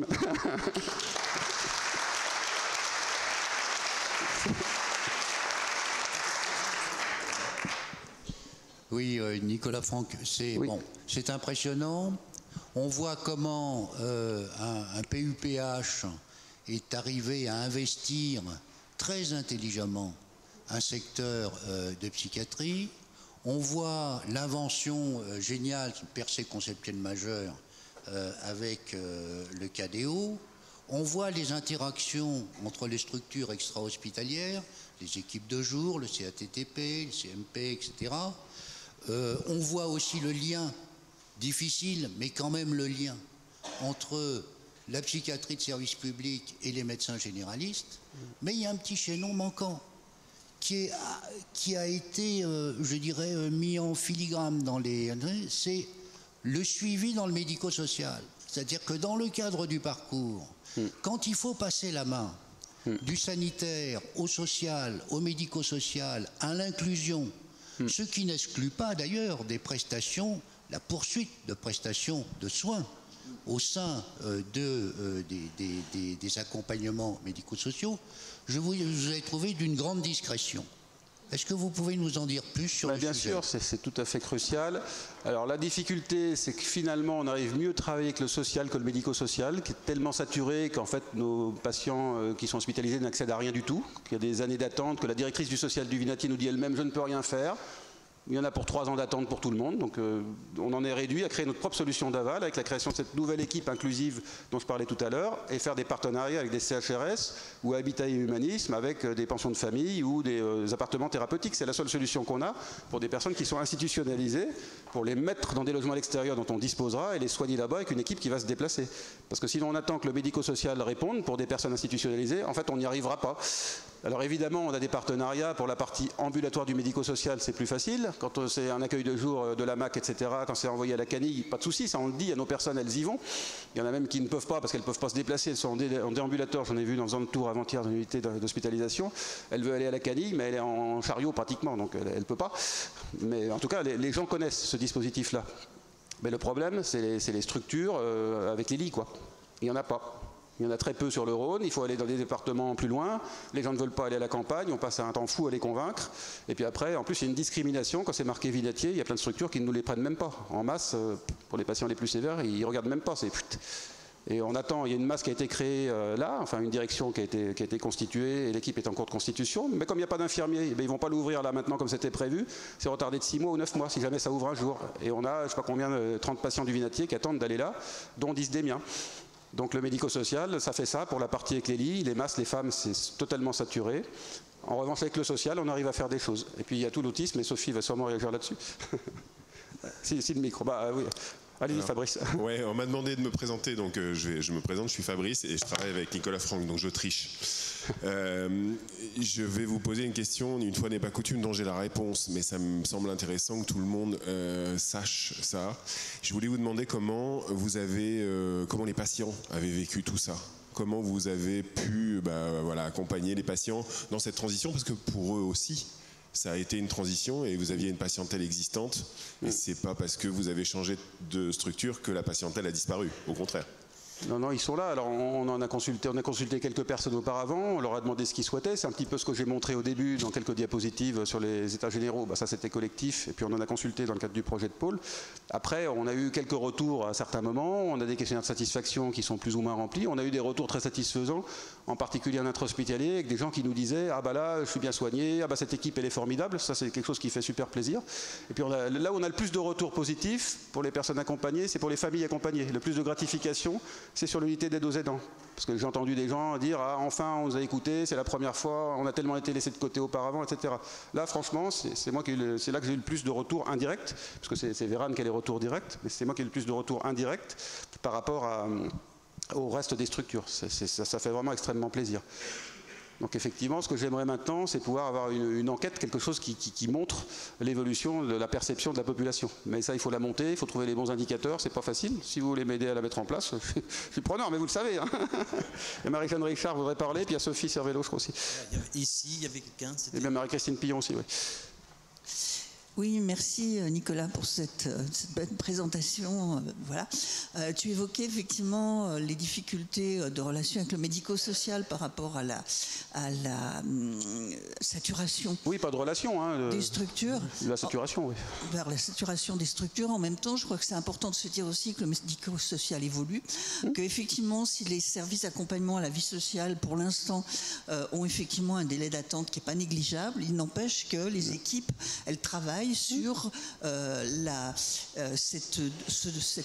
temps qui existe entre l'entrée effective dans l'accompagnement et puis le moment où la personne en a besoin. Donc on met en place effectivement des groupes, on met en place des alternatives, on met en place des liens avec les personnes. Alors effectivement, je suis d'accord, ça ne te donne pas un lieu pour vivre, mais en tout cas, ça donne un accompagnement qui n'est pas du tout négligeable et qui permet effectivement de faire le lien avec l'équipe soignante. Et puis ce que je voulais dire aussi, c'est que, alors ça, on est un peu sur notre territoire, mais sur Lyon, il y a par exemple le dispositif du logement d'abord, qui est un dispositif extrêmement intéressant, qui permet effectivement, pour les personnes qui ont été longtemps hospitalisées en psychiatrie, une priorité d'accès à certains logements sociaux, avec un accompagnement qui n'est pas médico-social, qui est social, mais qui est pour la plupart construit par des équipes médico-sociales. Et ça, c'est des choses qui sont vraiment intéressantes.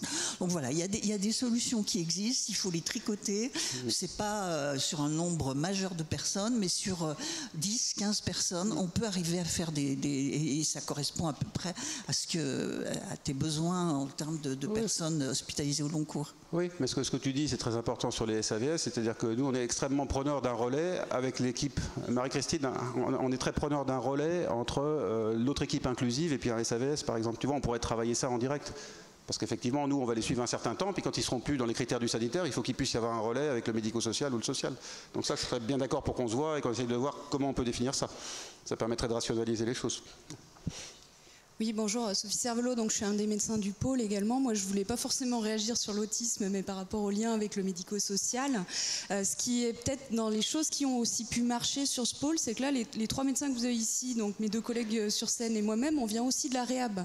Donc la question du travail avec le secteur social et médico-social, on était déjà acculturés à ça, on connaissait déjà le réseau un petit peu sur Lyon quand même, et ça a permis de prolonger ça en fait sur l'activité sur le secteur. Et par rapport au développement du médico-social, dans le Rhône, on a aussi eu la création là, assez récemment de SAMSA orienté vers le rétablissement, donc qui adopte en fait des pratiques développées dans les centres de réhabilitation, avec quand même une question du turnover qui est beaucoup plus pensée avec la question des projets et des objectifs, et du coup on a moins de bouchons aussi, donc il y a quand même une façon aussi d'exercer qui est plus fonctionnelle. Et de toute façon, ce qu'on a tous aussi remarqué, je pense, c'est que l'acculturation à la question du rétablissement dans le médico-social est beaucoup plus forte que dans le sanitaire. Donc on a aussi beaucoup appris de ce fonctionnement-là, quoi. Merci.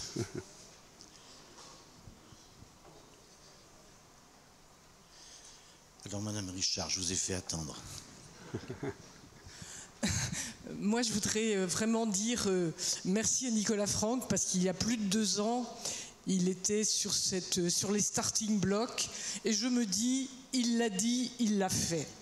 Et il me semble vraiment important de constater, à travers ce qui a été présenté, qu'il y a des possibilités, mais qu'il y a quand même nécessité d'un vrai projet, d'une personne qui le porte, d'une direction qui tient la route et qui est prête à soutenir les personnes qui ont un projet.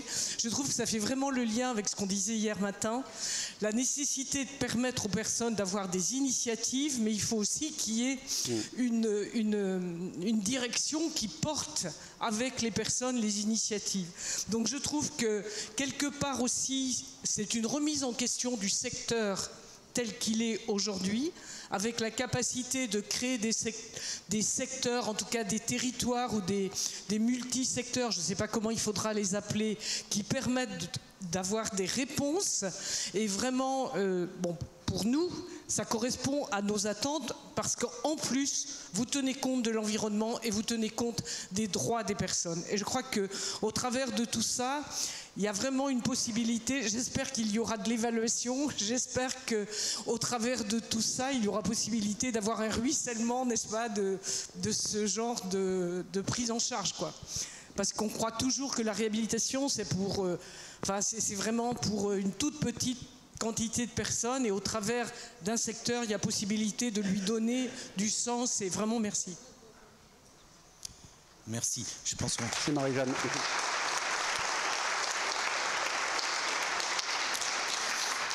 Il y a quelque chose que vous soulignez, mais je dirais en filigrane, en vous adressant à Monsieur Franck, c'est l'engagement. Et quand on parle de ruissellement, on a l'impression que c'est naturel. Et en réalité, ça demande quand même de l'engagement, de l'investissement. Il l'a remis dans plusieurs de ses diapos. Une dernière question, parce que je ne voudrais quand même pas couper la parole à...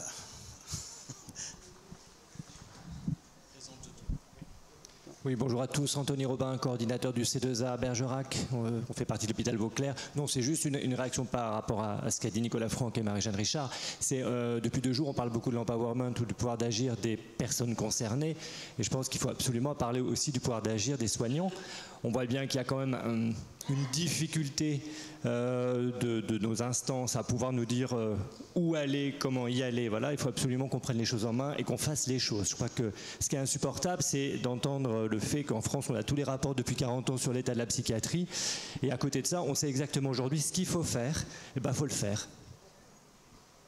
Merci.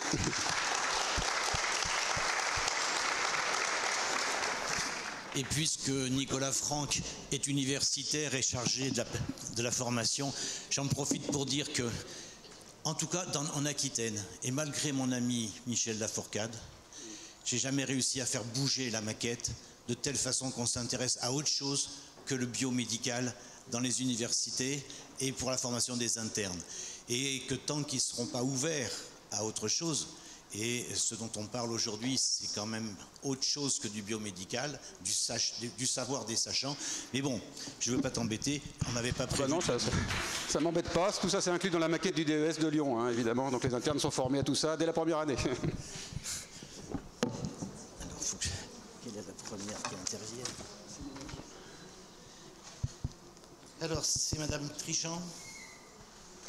Trichan. Et vous nous parlez donc de l'équipe mobile comme alternative. Tout à fait. Bon, vous avez 20 minutes. Oui. Alors, vous m'entendez bien? Oui, c'est...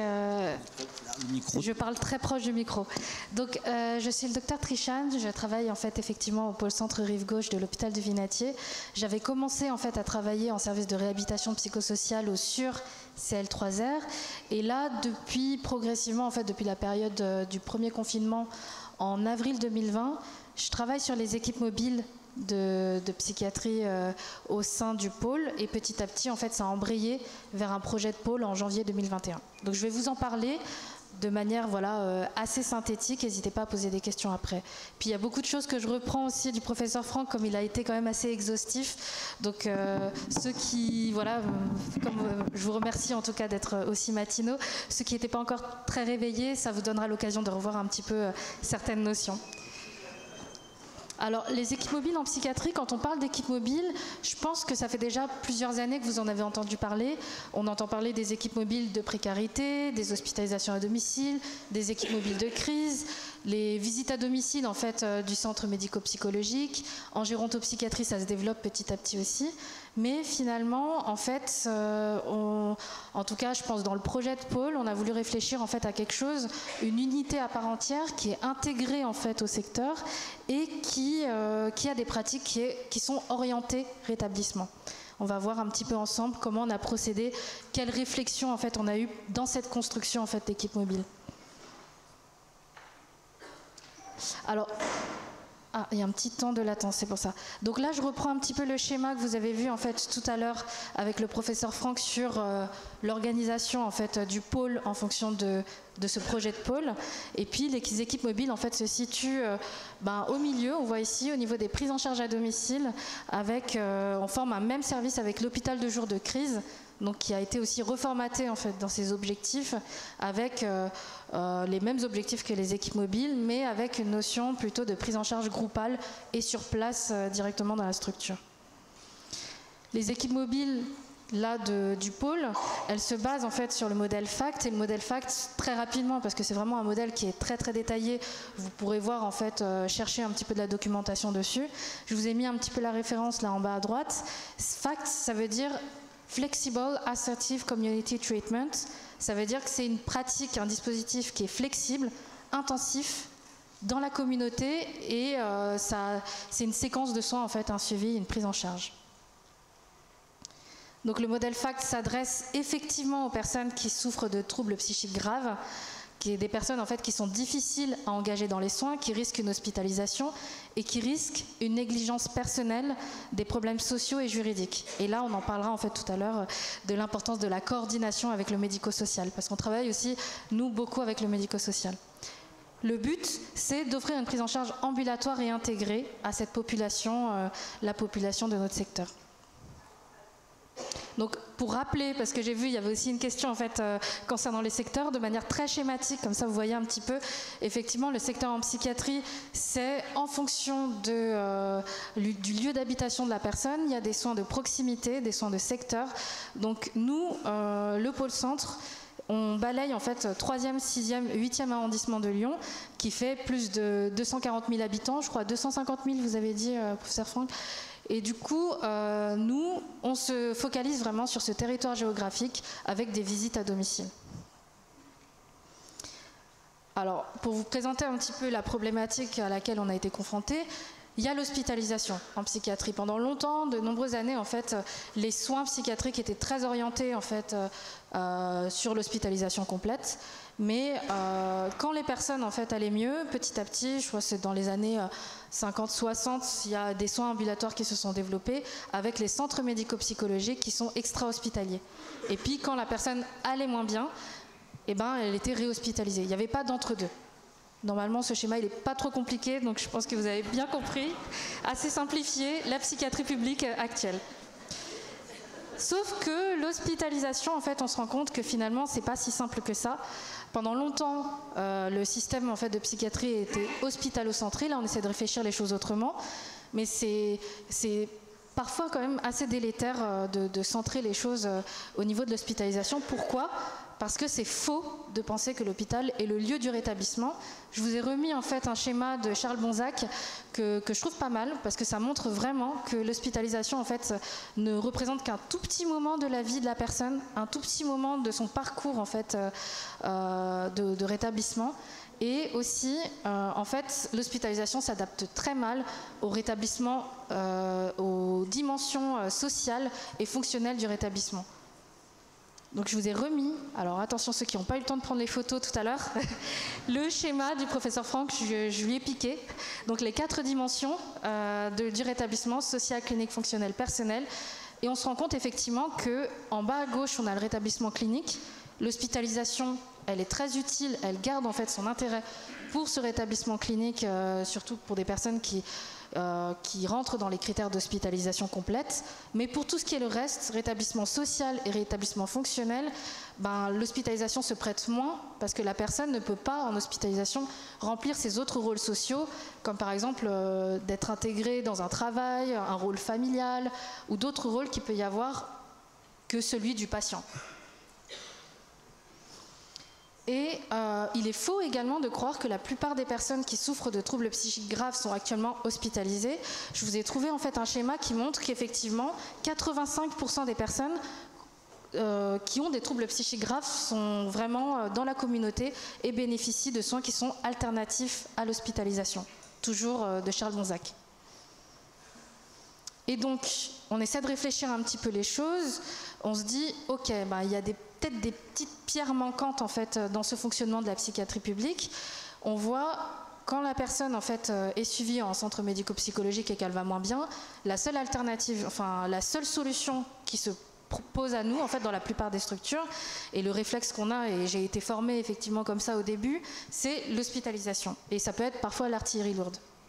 Sauf que là, on essaie de réfléchir les choses autrement, de chanter un petit peu ce système, et c'est là qu'intervient l'équipe mobile, avec l'alternative à l'hospitalisation, le traitement de la crise, qui est un vécu aussi qui est moins traumatique que l'hospitalisation complète, notamment pour des personnes qui n'ont jamais été hospitalisées, et puis éviter les ruptures avec l'environnement habituel, parce que justement maintenir la personne dans son environnement, dans son quotidien, c'est beaucoup moins traumatisant que de mettre la vie entre parenthèses et après hop revenir en fait justement dans son lieu habituel. Et il est aussi faux de croire que les équipes mobiles, alors je vous le dis à l'oral parce que c'est vrai que EM, PCRG ça veut rien dire, mais que les équipes mobiles du pôle centre-rive-gauche de l'hôpital du Vinatier n'interviennent pas pour des personnes décompensées ou en crise, ça c'est faux. C'est possible en fait parce que nous on a des modalités de soins qui sont très intensives et qui peuvent constituer une alternative à l'hospitalisation, et je vais vous en parler tout à l'heure. Mais ne me faites pas dire ce que j'ai pas dit, les critères d'hospitalisation complète restent valables, c'est-à-dire s'il y a des situations de mise en danger de soi-même ou d'autrui et où le suivi ambulatoire n'est pas assez étayant, là l'hospitalisation complète elle reste indiquée. Mais finalement on peut faire le tri, on peut essayer de grader faire une gradation en fait au niveau des soins qu'on peut proposer. Et puis c'est aussi faux de penser que l'hospitalisation est considérée comme un échec des équipes mobiles, parce qu'on peut avoir tendance à penser que équipe mobile est égale alternative à l'hospitalisation. S'il y a une hospitalisation, on a raté un petit peu notre mission. C'est pas le cas du tout, parce que voilà, il y a toujours des indications d'hospitalisation à un moment donné, ça peut arriver. Mais finalement, notre rôle en tant qu'équipe FACT, avec les principes FACT, c'est d'assurer cette continuité du traitement ambulatoire et de raccourcir le séjour le plus possible. Et aussi, quand il y a des hospitalisations, elles sont moins traumatiques parce que on peut proposer d'accompagner directement la personne en hospitalisation avec nous. Donc c'est moins violent. Souvent, elle est face à des soignants qui la connaissent. Et puis aussi, comme on a des partenariats avec l'intra-hospitalier, on peut avoir des entrées directes sans passer par les urgences, et ce qui est quand même beaucoup moins traumatique. Et puis, dans l'autre sens, on intervient aussi, l'équipe mobile, parce que quand les personnes sont hospitalisées et qu'elles vont mieux, en général, elles sortent vers le CMP. Et comme je vous ai dit, l'hospitalisation, c'est un peu une mise entre parenthèses et le retour peut être un peu rude. Parce que la transition en sortie d'hospitalisation, c'est un moment critique du rétablissement. Il y a des études qui montrent effectivement que les semaines qui suivent l'hospitalisation, elles sont plus à risque de rechute, de réadmission et de suicide. Et le risque de suicide, il est quand même 100 à 1000 fois supérieur durant la semaine qui suit la sortie d'hospitalisation. Et c'est là qu'on intervient, et c'est sur ces missions-là, justement, de relais, de transition sortie d'hospitalisation progressive. Et il est faux de penser que le modèle FACT n'est adapté qu'aux prises en charge intensives, parce que justement on a différentes intensités de prise en charge, l'intensité de suivi étant ajustée en fonction de l'état clinique de la personne. Donc on a en fait 4 intensités, plus d'une fois par semaine, une fois par semaine, une semaine sur deux ou moins d'une semaine sur 2. Et puis on a aussi des indications qui sont un petit peu à la marge, mais on s'est rendu compte avec le temps que elles n'étaient pas inexistantes. C'est le suivi de patients qui sont très complexes. Je pense qu'on en connaît tous, des patients en fait qui, du fait de leur désorganisation ou de leur mode de vie, ne peuvent pas en fait se rendre régulièrement à des rendez-vous au CMP, avoir un suivi ambulatoire classique. Donc nous, on peut les suivre. Je pense par exemple en fait, à un patient qui n'a pas de téléphone, qui a tendance en fait, à errer au niveau du quotidien. Et nous, en fait, on arrive... C'est cette pratique d'aller vers qui nous permet d'aller à sa rencontre lors de maraudes, par exemple. Ou bien à une patiente qui a une obésité morbide et qui ne peut pas se déplacer hors de chez elle. Et pour résumer un petit peu les 3 indications principales des équipes mobiles de secteur, vous voyez, il y a en 1, l'alternative à l'hospitalisation, en 2, la transition sortie d'hospitalisation. Donc là, ça nous permet un petit peu de chanter et de moins tourner vers l'hospitalisation, les soins psychiatriques, et puis la prise en charge de patients complexes. Donc le G36M, bon ça c'est notre secteur, l'équipe mobile et l'hôpital de jour, ce service, permettent de compléter l'offre de soins ambulatoires du pôle centre rive gauche. Ça n'existait pas avant, et ça crée une nouvelle alternative à l'hospitalisation complète. Il n'y a pas de durée déterminée de prise en charge en fait, dans le service, mais c'est en fonction des objectifs de soins. Après, il y a d'autres équipes mobiles. Là, nous, on s'est créé en janvier 2021 au sein de l'établissement du Vinatier. Il y a d'autres équipes mobiles de secteur qui se mettent en place aussi depuis début de l'année, début 2022. Et eux, ils ont parfois peut-être quelques divergences dans ce type de fonctionnement-là. Et puis, c'est une séquence de soins. Nous, avec la pratique, avec ce temps d'expérimentation, on préfère considérer que c'est une séquence de soins comme une hospitalisation, ce qui est beaucoup plus pratique au niveau de la référence médicale, notamment, et d'éviter d'avoir des fois des doublons au niveau des prescriptions. Par exemple, si une personne est suivie au CMP, ça nous permet en fait de mettre en stand-by le suivi au CMP, nous de prendre la main, et une fois que c'est fini, de passer le relais. Et puis aussi, d'un point de vue gestion du personnel, ça nous permet d'économiser, ce qui n'est pas négligeable, les professionnels du CMP, le temps qui est le suivi en fait à l'équipe mobile. Et comment on peut indiquer les patients, parce que ça a l'air bien beau, mais comment en fait les patients rentrent dans le dispositif. Et ça nécessite un gros travail d'articulation. Un petit schéma un petit peu très simplifié vraiment du fonctionnement en fait au sein de l'établissement et au sein du pôle. Donc on retrouve effectivement là au niveau du pôle centre rive gauche le KDO dont vous a parlé en fait le professeur Franck, qui est la porte d'entrée de l'extérieur du CH Le Vinatier, CHV, au sein du pôle. Et puis il y a aussi la porte d'entrée par les urgences. Et une petite précision, c'est que l'équipe mobile du pôle centre rive gauche n'intervient pas en fait pour des patients qui ne sont pas connus du tout du pôle et qui doivent être accrochés aux soins. Il y a un service spécifique qui est transversal au sein de l'hôpital du Vinatier, qui s'appelait Psymobile et maintenant qui s'appelle Ellipse, et qui intervient pour ça. Et nous, en fait, on fait les relais. C'est-à-dire que si, par exemple, la personne, elle arrive à raccrocher aux soins, on peut faire une visite conjointe, et après, la personne rentre dans le pôle avec le suivi équipe mobile. Que dire de plus au niveau de l'articulation ? Du coup, effectivement, on s'articule avec les urgences. Ça nous permet d'avoir des indications directement de patients qui arrivent dans les urgences sans qu'ils passent en fait en hospitalisation complète. On a aussi des liens forts avec l'hôpital de jour parce qu'on est le même service. Les HC1, HC2, HC3, c'est nos unités d'hospitalisation complète. On passe, enfin c'est l'infirmier de pratique avancée qui passe 3 fois par semaine dans le service. et qui s'assure en fait, qui essaie de regarder les indications qui sont possibles pour pouvoir raccourcir en fait les durées moyennes de séjour. Et puis des indications avec le CMP pour pouvoir repérer en amont les situations complexes avant que l'hospitalisation soit irrémédiable. Donc voilà, en fait, on passe quand même 3 fois par semaine, sachant qu'on n'est pas basé en intra-hospitalier, mais à côté de la gare, vraiment au milieu de notre zone géographique. Alors, au niveau de, là on a fait le petit cheminement, l'indication, là on est au niveau de l'entrée. La première visite à domicile, elle est planifiée avec un binôme qui est composé au moins d'un médecin et si possible d'un infirmier case manager. Et chaque patient qui entre dans le dispositif a un médecin référent et un case manager. Et qu'est-ce qu'on fait lors de cette première visite? On essaie d'évaluer en fait c'est une mine d'or, parce qu'on arrive directement chez la personne, on est dans son milieu de vie, on peut observer beaucoup plus de choses, c'est beaucoup plus riche que la simple évaluation clinique. On essaie de regarder un petit peu, évaluation clinique, état des lieux, mais on essaie de regarder au niveau de l'environnement. Est-ce que la personne, elle habite seule? Comment est son logement? Est-ce que c'est bien entretenu? Est-ce qu'il y a un animal de compagnie? On évalue les ressources qu'il peut y avoir, parce que des fois, on a même très souvent de bonnes surprises. Des personnes qui disent « j'ai du mal à m'occuper de mon logement, j'ai du mal à faire les choses ». Et finalement, on voit qu'il y a la vaisselle qui est faite, qu'il y a le reste du repas de la veille, donc finalement la personne elle a mangé.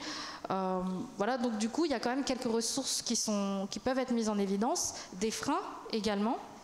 Et puis lors de cette visite, on fixe les premiers objectifs à poursuivre éventuellement avec l'élaboration d'un plan de suivi individualisé lors des prochaines visites.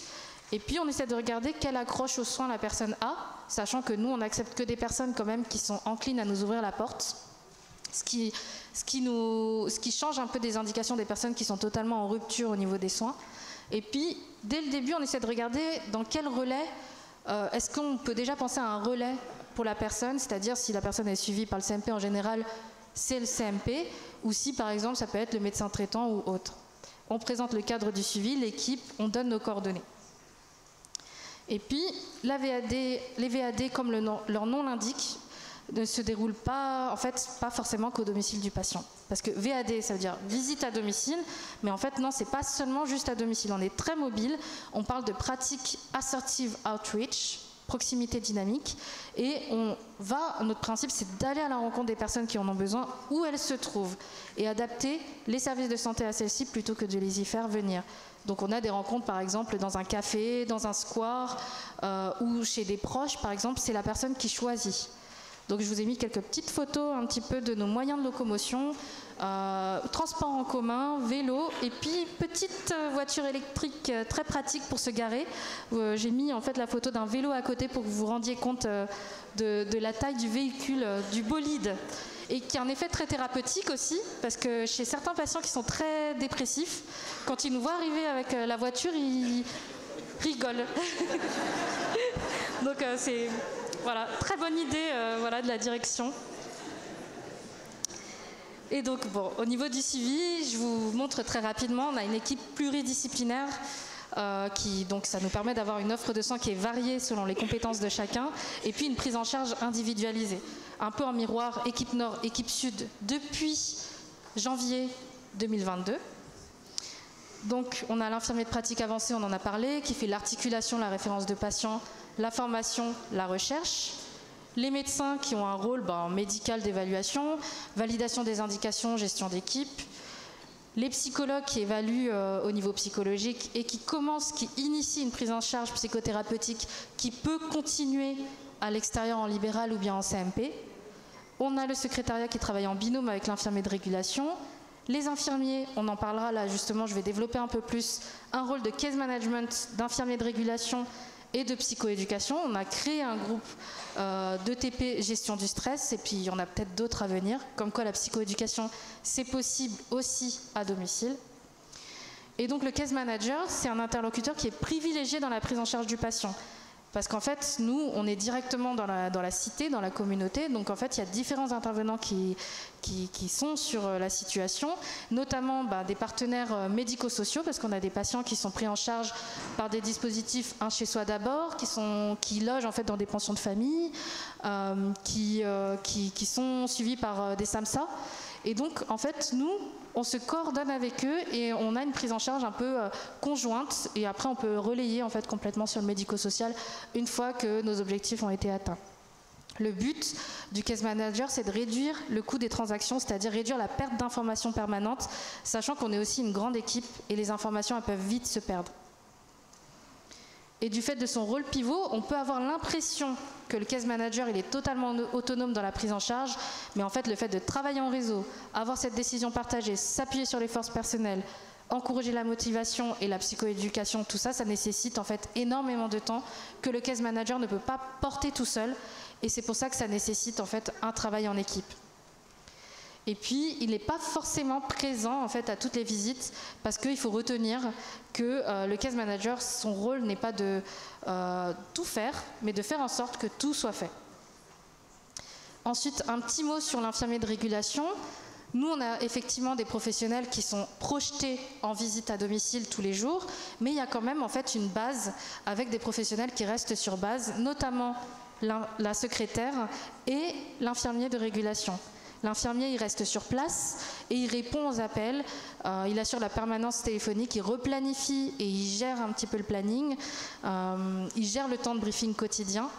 Et puis, c'est un poste en fait à roulement, c'est-à-dire que chaque infirmier y passe une fois, enfin chaque jour en fait ça change et ça permet d'avoir une vision transversale de la file active. Nous on utilise un tableau basé en fait sur les principes FACT et puis ça permet d'avoir une expertise clinique aussi parce que le fait d'avoir un infirmier en face de la secrétaire, s'il y a une situation d'urgence à gérer par téléphone, il y a l'infirmier qui est présent, comme les infirmiers par exemple de liaison dans certains centres médico-psychologiques, et ça permet de répartir la charge de travail.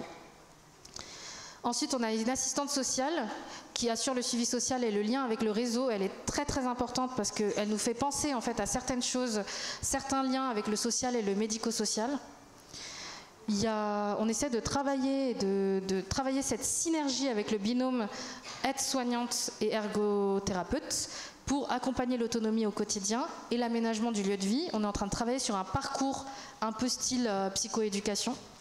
Et puis on accompagne dans les loisirs et là très prochainement on aura le dispositif Culture pour tous qui permet aux personnes qu'on suit d'avoir accès à des loisirs, des places de spectacle, de musées de manière gratuite. Et puis les pères aidants, accompagnés en fait d'un sociologue Antoine Simon, donc avec la père aidance, et puis nous, ça nous tient à cœur que les personnes qui sortent du dispositif soient sensibilisées ou rédigées les directives anticipées en psychiatrie avec un plan de rétablissement. Donc pour avoir une vision d'ensemble au niveau de la file active, l'équipe mobile au niveau en fait, du projet de pôle a été créée en janvier 2021. C'est presque fini. Il y a eu plus de 100 patients qui sont pris en charge activement quand on regarde à un instant T en décembre 2021, donc on n'était encore qu'une équipe. Au total, sur tout 2021, on a pris en charge 280 patients, sachant que c'était notre première année de mise en place. Et puis on est passé à 2 équipes en janvier, et donc en fait, il y a des prises en charge de plus en plus intensives. Et puis on prend en charge en fait à un instant T 120 patients au total. Donc pour la sortie, ce qu'on envisage en fait, c'est des relais. Donc ça nous permet en fait d'avoir une gradation des soins psychiatriques. Le professeur Franck en avait parlé tout à l'heure, c'est vraiment le cœur du projet de pôle. Pas de durée déterminée, on en a parlé. Une séquence de soins déterminée dans le temps. La réhospitalisation n'est pas un échec. Notre objectif, c'est d'éviter les ruptures, favoriser le rétablissement avec des pratiques qui sont orientées vers le rétablissement, favoriser les liens avec les partenaires, notamment médico-sociaux. Je n'ai pas modifié entre-temps. Et merci de votre attention.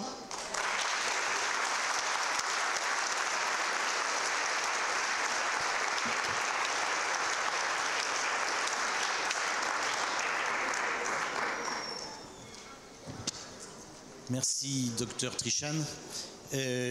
On va faire différemment de tout à l'heure, on change, c'est-à-dire qu'on va enchaîner avec le docteur Vérane Brenner, le temps que la technique suive, qui, elle, va nous parler d'une unité d'aide aux aidants. Elle nous parlera du soutien, de l'information et même de la psychoéducation. Ouais, ça, je fais comme ça. Donc vous avez 20 minutes et puis ensuite On sera aux alentours de 10h20. Ça permettra de reprendre des questions et de discuter avec la salle.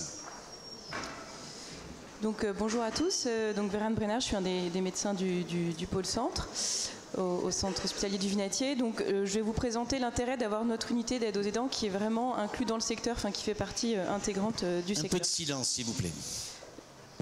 Rapidement, le portrait de l'aidant, bon, je pense que tout le monde le sait bien, mais c'est une personne qui vient en aide de manière régulière et fréquente à titre non professionnel pour accomplir tout ou partie des actes ou des activités de la vie quotidienne. On pense beaucoup à la famille, mais il y a aussi d'autres proches qui peuvent être considérés comme aidants. Il y a à peu près 11 millions d'aidants familiaux pour toutes pathologies confondues en France, ce qui fait actuellement un Français sur 6 et ce qui fera un actif sur 4 en 2030. Donc c'est une population qu'il faut vraiment accompagner au mieux. On sait que l'aidant est une population qui est vulnérable, on parle du fardeau des aidants. Il y a un excès de morbidité physique et psychique chez les aidants d'usagers souffrant de schizophrénie, comparé aux aidants de proches souffrant d'autres pathologies chroniques et non aidants. Ce stress chronique des aidants, ça détériore la qualité de vie des personnes, qui font qu'ils sont moins du coup efficaces pour accompagner leurs proches, et ce qui peut favoriser aussi la rechute du malade. On sait que les mots qui reviennent beaucoup quand on reçoit les familles de patients avec un trouble psychique, c'est vraiment la culpabilité, la colère. Ils se demandent ce qu'ils ont mal fait, ce qu'ils ont raté pour leur enfant. Donc on essaye vraiment de tordre le cou à cette image qu'ils sont responsables de quelque chose. Il y a de la honte, de l'isolement. Ils n'osent pas parler à leurs proches qu'ils ont leur enfant qui est hospitalisé en psychiatrie actuellement. Ils sont vraiment très isolés.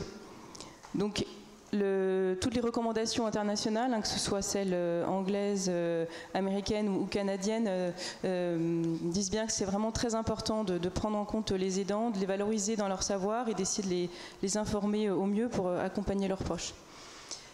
L'idée, c'est vraiment qu'il y ait une aide qui soit graduée en fonction des besoins et qui soit progressive.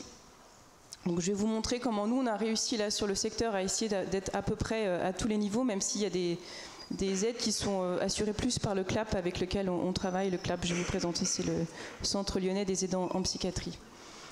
Donc la psychoéducation à destination des aidants, c'est une intervention didactique et thérapeutique qui vise à délivrer de l'information aux aidants sur le trouble psychiatrique et ça permet de promouvoir les capacités pour y faire face.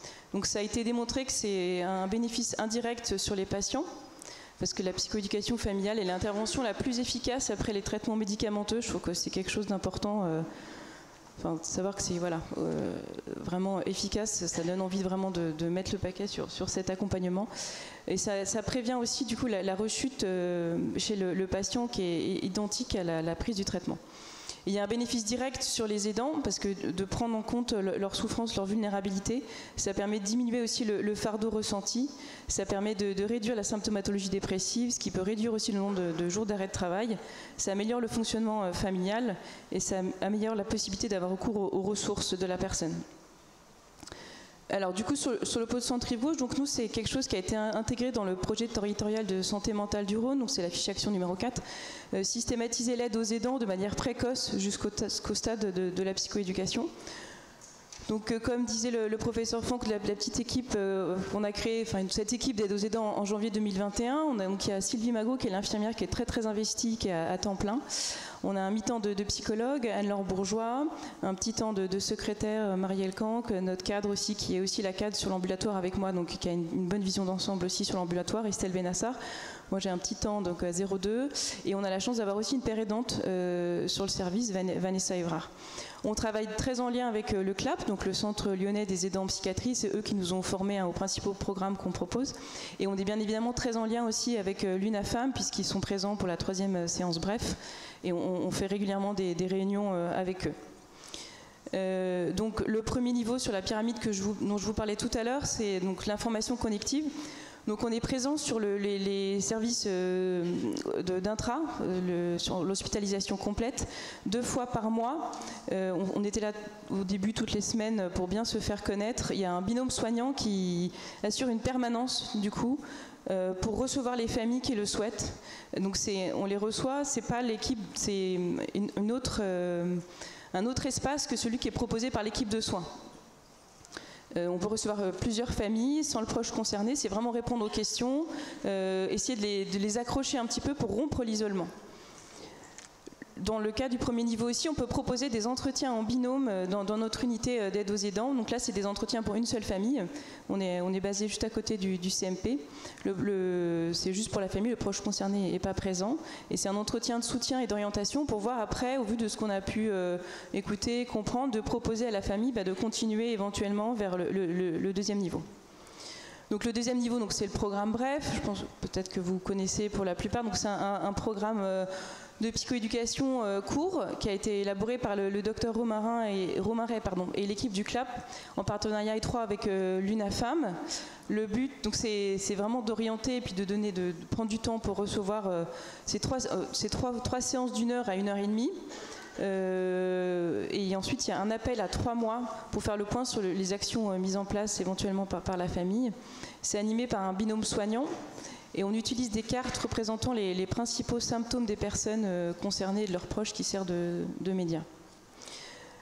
Le troisième niveau qu'on peut proposer, c'est le programme Léo, qui est un programme qui a été élaboré par le CLAP. Donc là, c'est 8 séances qui sont multifamiliales, c'est des séances de 3 heures, qui sont animées par un binôme soignant. Et le but, c'est que les familles puissent agir. Donc, dans les 8 séances, il y a une première séance de connaissances médicales, qui avait été du coup assurée par le professeur Franck. Ensuite, on propose sur 2 séances, de se familiariser un petit peu aux outils de l'entretien motivationnel, manifester l'empathie, les questions ouvertes, informer, conseiller. Ensuite, il y a toute une partie sur le carré de communication, comment communiquer avec son proche, et le ZRM, qui est le système zurichois, par rapport à cultiver l'estime de soi, le bien-être et développer des ressources personnelles. Le troisième niveau, du coup, c'est le module avec. Du coup, on s'est enfin tous formés. On va pouvoir le développer aussi dans notre unité. Donc, c'est le programme canadien qui a été élaboré par Tania Lecomte et Claude Leclerc. Donc, c'est des séances qui sont multifamiliales de 2 heures, qui sont complémentaires au programme Léo, qui sont vraiment orientées sur la gestion du stress, la recherche d'alternatives et les stratégies de coping. Et ce qui est intéressant aussi, c'est que ce module avec, il puisse être proposé en parallèle du module TCC patient qui pourrait être fait sur le CATTP. Donc, ce qui permet qu'à la fois le proche et la famille puissent avoir des outils communs qu'ils peuvent mettre en place. L'idée, c'est de pouvoir améliorer la communication intrafamiliale, atténuer les émotions exprimées et éviter les facteurs de respiration et de rechute. L'autre troisième niveau, c'est Pro-Famille, du coup, qui est assuré par l'équipe du CLAP. Donc, c'est le programme développé par le docteur Yann Audet, qui est constitué de 14 séances de 4 heures avec des séances de rappel. Donc, c'est un programme qui a fait ses preuves de son efficacité concernant la santé des proches et la diminution de la rechute du proche malade. Enfin, le quatrième niveau qui n'est pas encore mis en place, mais en tout cas, il a été en réflexion sur l'ensemble de l'hôpital, c'est qu'on puisse mettre en place des groupes multifamiliales incluant le proche concerné pour les troubles psychiques avec une approche systémique. L'idée, c'est que la famille et son proche puissent amener une situation et que l'ensemble des familles puissent y réfléchir. Donc ça, c'est encore l'idée de projet, mais c'est pas encore mis en place, mais on a eu des contacts avec différents pôles pour essayer de mettre en place ça sur l'hôpital. Donc les programmes, on les évalue systématiquement avant et après avec des auto-questionnaires, on fait passer la CESD et le poids du fardeau familial est évalué par l'échelle de Zarit. Alors rapidement, c'est une diapo qui a été présentée dans le cadre du PTSM. Donc c'est Monsieur Morlet de l'UNAFAM et Romaret qui l'ont présenté. En fait, que je trouvais intéressant, c'est que depuis du coup qu'on est vraiment dans le secteur, on arrive beaucoup plus à accrocher en fait les familles et à les orienter sur l'aide aux aidants et sur l'UNAFAM. Donc on voit que depuis qu'on est présent, on a réussi quand même à augmenter le nombre de familles qui ont pu bénéficier du programme BREF et qui ont pu être par la suite orientées sur l'UNAFAM. Rapidement, quelques petites caractéristiques. Donc, depuis qu'on a ouvert les caractéristiques des personnes qu'on reçoit, c'est beaucoup des mères, dans la moitié des 50%, 16% de pères, des 10% de conjoints, de sœurs et de 5% de frères. C'est sur notre petit échantillon de personnes qu'on a reçues depuis l'ouverture de l'unité. Voilà, et donc là c'est Romaret qui m'a chargé de vous faire passer cette diapositive. Si vous êtes intéressé en tout cas de pouvoir vous former à Bref, ou si vous voulez même qu'ils se déplacent pour vous former au programme Léo, vous pouvez tout à fait envoyer un mail à l'équipe du CLAP qui se fera un plaisir de se mettre à disposition pour vous. Et ce que me disait Romain là, c'est qu'ils sont en train de travailler sur 2 nouveaux programmes, bref, un petit peu adaptés pour tout ce qui est autisme et troubles neurodéveloppementaux et sur les addictions aussi. Donc voilà, je vous laisse juste ça si vous voulez prendre les coordonnées de l'équipe du CLAP. Je vous remercie de votre attention.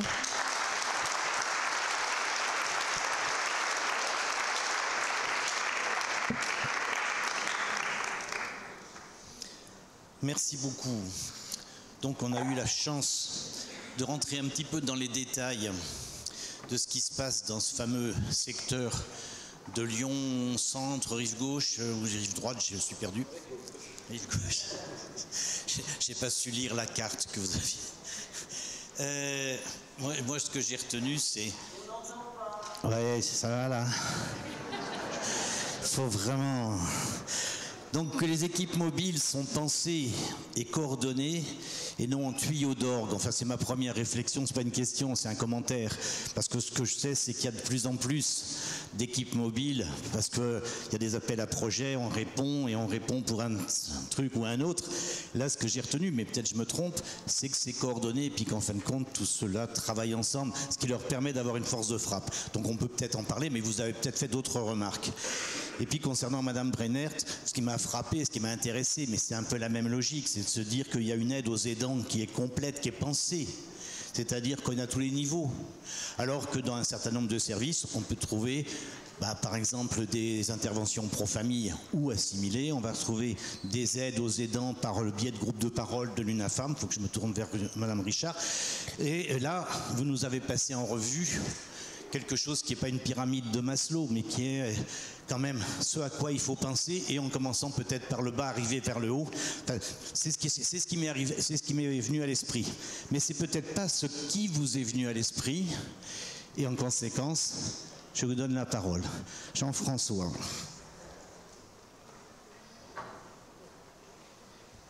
Oui, mon intervention concerne les prestations des équipes mobiles.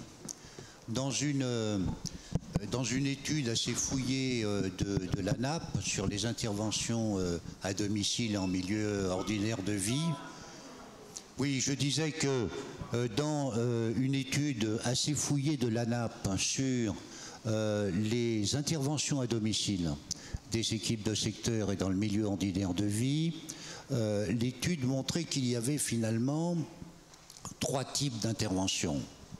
Il y avait la VAD, la visite à domicile. Il y avait ce qu'ils appelaient l'IAD, l'intervention à domicile, beaucoup plus intensive que la dite VAD.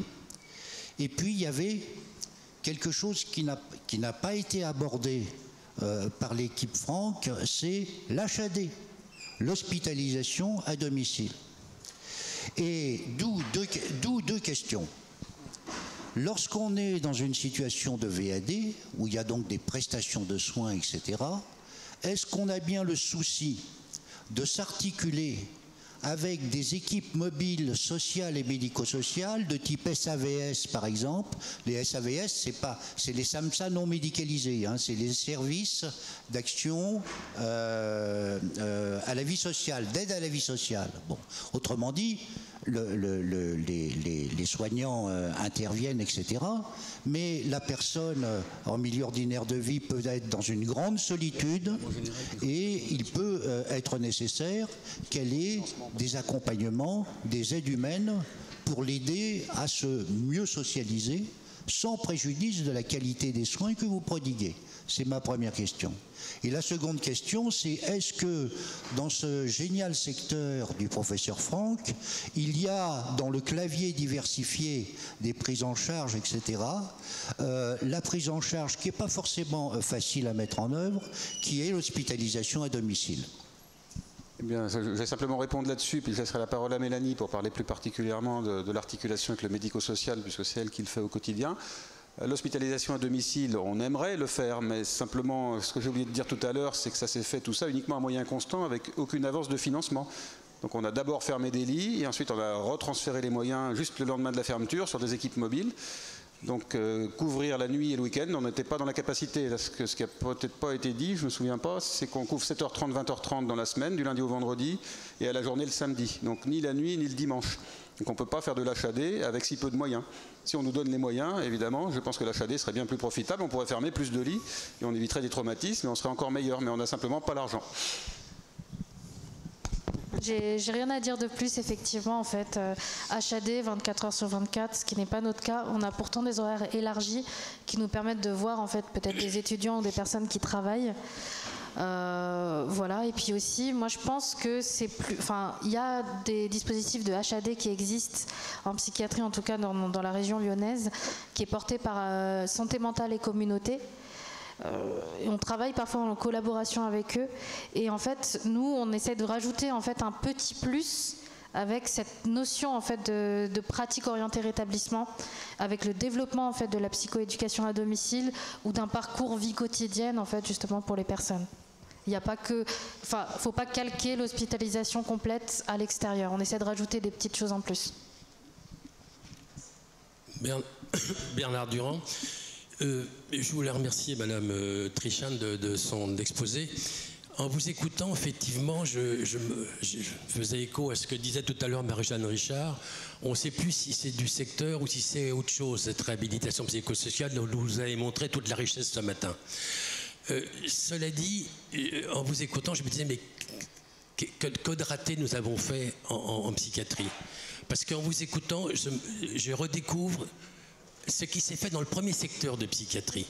Les démarches que vous avez montées, d'aller vers... Alors, à l'époque, on ne parlait pas d'assertive outreach, mais il y avait cette pratique déjà là, par des binômes. Le binôme, ce n'était pas un psychiatre et un case manager, mais c'était un psychiatre et une assistante sociale qui faisait du casework. On parlait déjà comme ça. Donc, c'était ce travail d'aller vers qui était tout à fait celui du secteur. Pour une raison très simple, c'est que Baumel avait compris, puisqu'il s'agit du premier secteur créé par Baumel, qu'il n'y avait rien à attendre de l'hôpital psychiatrique et qu'il fallait s'en séparer, le laisser tomber et faire autre chose. Il a fait autre chose, effectivement, pendant de nombreuses années, d'abord sans lit. Puis ensuite, il a créé effectivement aussi la réhabilitation psychosociale, enfin le b.a.-ba du début. Puis il parlait par exemple d'un atelier de réentraînement à l'effort. On était déjà dans cette problématique d'aller tout de suite vers quelque chose d'autre que le soin qui se prolonge. Il avait créé aussi un club de malades, mais pas un club thérapeutique comme ça se faisait beaucoup. Il connaissait bien parce qu'il avait travaillé dans l'hôpital psychiatrique, mais un club d'entraide. Et la définition du club de peuplier, c'est exactement la définition du groupe d'entraide mutuelle de 2005. Voilà, tout ce travail a été fait et donc si on avait effectivement fait du secteur comme ça avait été mis en place à ce moment-là, on aurait autre chose. Daumaison disait souvent qu'effectivement, la psychothérapie institutionnelle et le secteur, c'était sûrement deux choses différentes. Hein, l'un d'un côté, on est dans l'investissement du lieu et de l'hôpital, on y trouve beaucoup de confort. Les pouvoirs publics et les élus souvent ont voulu maintenir les bassins de l'emploi des hôpitaux psychiatriques et au lieu de faire du secteur comme on aurait pu le faire. On a perdu 30 ans, 40 ans, 50 ans inutilement pour arriver à redécouvrir des choses qu'on avait découvertes en 1960. Hein, voilà. Et pour finir juste là-dessus, on ne parlait pas de rétablissement à l'époque, mais quand Philippe Baumel a ouvert des lits de psychiatrie à Soisy, il a invité le jour de la pose de la première pierre les patients du club des Peupliers parce qu'ils pensaient que l'hôpital il était fait pour eux et avec eux. Voilà. C'était effectivement beaucoup de temps de perdu.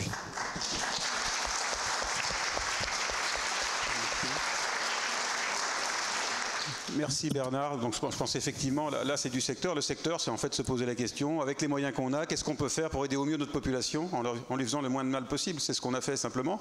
Et on a eu la chance de pouvoir effectivement fermer des lits sans qu'il y ait trop de heurts, parce que c'est pas si facile que ça. On est passé de 150 lits à 87 pour l'instant, puis on va plutôt vers les 75, quelque chose comme ça à terme. On a pu faire ça et redéployer les moyens pour faire tout ce que vous avez vu là. En fait, la difficulté, elle est là dans quelque chose qui est très figé en France. En fait, tout le savoir-faire, c'est arriver à convaincre tout le monde qu'il faut faire évoluer les dispositifs et que le soin, c'est pas synonyme d'être entre les murs de l'hôpital. C'est ce que tu as dit à l'instant et je suis complètement d'accord. D'où ma question tout à l'heure qui était d'où viennent les résistances et la dimension engagement humain, ce qui pourrait expliquer l'écart qui existe entre l'époque dont parle Bernard et puis l'époque actuelle. Mais bon, il y a une question dans la salle. Oui. Ah, Romain. Merci pour cette présentation, ça permet de voir effectivement comment ça peut se déployer. Pardon, oui, merci pour la présentation Nicolas. Ça permet de voir comment peut se déployer la réhabilitation psychosociale dans un grand secteur. Moi j'avais une question sur le rôle un corps du CMP et comment les choses se fluidifient aussi. Le CMP continue d'avoir un rôle central, j'ai l'impression, dans l'organisation. Il y a une augmentation de la file active sur l'équipe mobile. Alors j'ai compris que c'était flexible, mais il y a bien un moment où pour prendre de nouveaux patients, j'imagine que vous arrêtez des prises en charge sur l'équipe mobile. Donc comment se fait la jonction équipe mobile CMP et puis CMP social, quoi, enfin vie communautaire? Donc c'est la question, je vais laisser répondre Vérad, mais c'est la question du ballon qui enfle. Hein. On ne peut pas avoir tous les patients qui vont sur le CMP, qui est la modalité la moins coûteuse. Si on mettait tout le monde sur l'équipe mobile, il faudrait vraiment 300 personnes pour les suivre, ce ne serait pas possible, ou 400 ou 500. Donc si on fait entrer des gens dans le CMP, il faut qu'il y en ait qui sortent. Mais je vais laisser Vérad expliquer comment elle fait ça. Oui, donc déjà grâce au KDO, on a vraiment moins d'entrées sur le CMP. On a essayé de créer un groupe de sortie de CMP, parce qu'en fait on a beaucoup de patients qui sont sur le CMP, qui vont bien, qui sont stables, qui pourraient être suivis par leur médecin traitant, mais ils ont très peur de quitter le CMP, ça les rassure beaucoup. Donc on a monté un groupe Mon Parcours de Soins où j'en suis, qui est animé par un père aidant, et pour faire le plein, voilà, quand on estime que le patient est suffisamment stabilisé, on lui propose du coup d'être suivi par son médecin traitant et d'intégrer ce groupe pour voir un petit peu lui quels sont ses freins, quelles sont ses inquiétudes. Donc c'est sûr que pour faire des entrées, il faut qu'on arrive à faire des sorties de CMP, c'est un peu mon cheval de bataille, c'est pas facile, il y a beaucoup de pas beaucoup, mais il y a un peu des inquiétudes des équipes qui ont toujours accompagné depuis longtemps certains patients qui sont un peu inquiets de ce qui va se passer s'ils vont plus au CMP. On dit mais le soin va quand même perdurer, il va être par le médecin généraliste. Et puis l'avantage aussi du KDO, c'est que si le médecin généraliste à un moment a une question sur la prescription ou il est inquiet, il peut tout à fait le réorienter sur le KDO, on donne un avis. Donc il y a ce filet de sécurité aussi là pour les généralistes. Donc on fait un gros travail avec les généralistes, c'est vrai que c'était un peu déprimant nos soirées à la mairie où il y avait 4 médecins généralistes, mais bon, on s'accroche. Hein. C'est mieux que 0, Vérad. Oui. Donc, toujours positivé, toujours positivé. Oui. Donc on travaille le lien avec les médecins généralistes, on essaye de faire des sorties. L'équipe mobile, vous venez tous les lundis matin faire le point. Et ce qui est vraiment très agréable, c'est que nous, quand nous on voit un patient au CMP qui va pas bien, on a tout de suite en tête le dispositif de crise, du coup, HDJ, équipe mobile, on vous envoie un mail, on vous appelle et vous programmez une VAD dans la semaine ou la semaine d'après. Donc ça, c'est vraiment très confortable aussi pour nous, quoi. Voilà. Merci. Je continue les questions. Alors, il y en a 3 ou 4 en instance et il nous reste 5 minutes. Madame, vous êtes de l'UNAFAM, je crois. En fait, donc je suis parent d'une jeune fille, de 36 ans. Et donc, la question, c'est... comme dans mon secteur, enfin j'habite à Auxerre et il n'y a absolument rien de tout ce que vous avez proposé chez vous. Donc la question c'est, est-ce qu'il faut que je vienne déménager dans votre secteur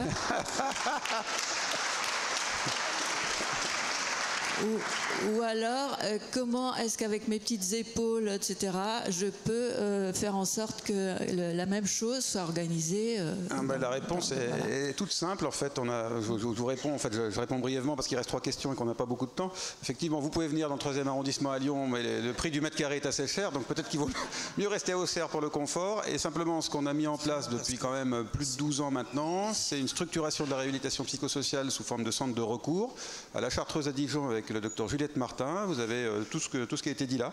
Alors là, c'est sous la forme de centre de recours. Nous, ce qu'on fait, c'est passer ça sur le secteur, mais ça existe sur toute la France, les centres de recours. J'ai montré la carte un petit peu hier pour Réabase, mais il y en a bien plus que ça. Donc, en fait, il faut aller voir soit le centre de proximité. Il me semble qu'à Auxerre, il y en a un qui est en création, soit le centre support de réhabilitation psychosociale qui est à la Chartreuse, et puis voir ce qui peut être proposé. Bonjour à tous, je suis là, tout au fond. Ouh. Ah oui. Voilà.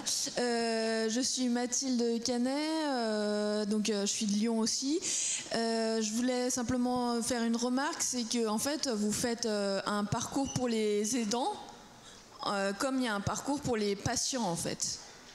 Et je voudrais savoir aussi quelle est la proportion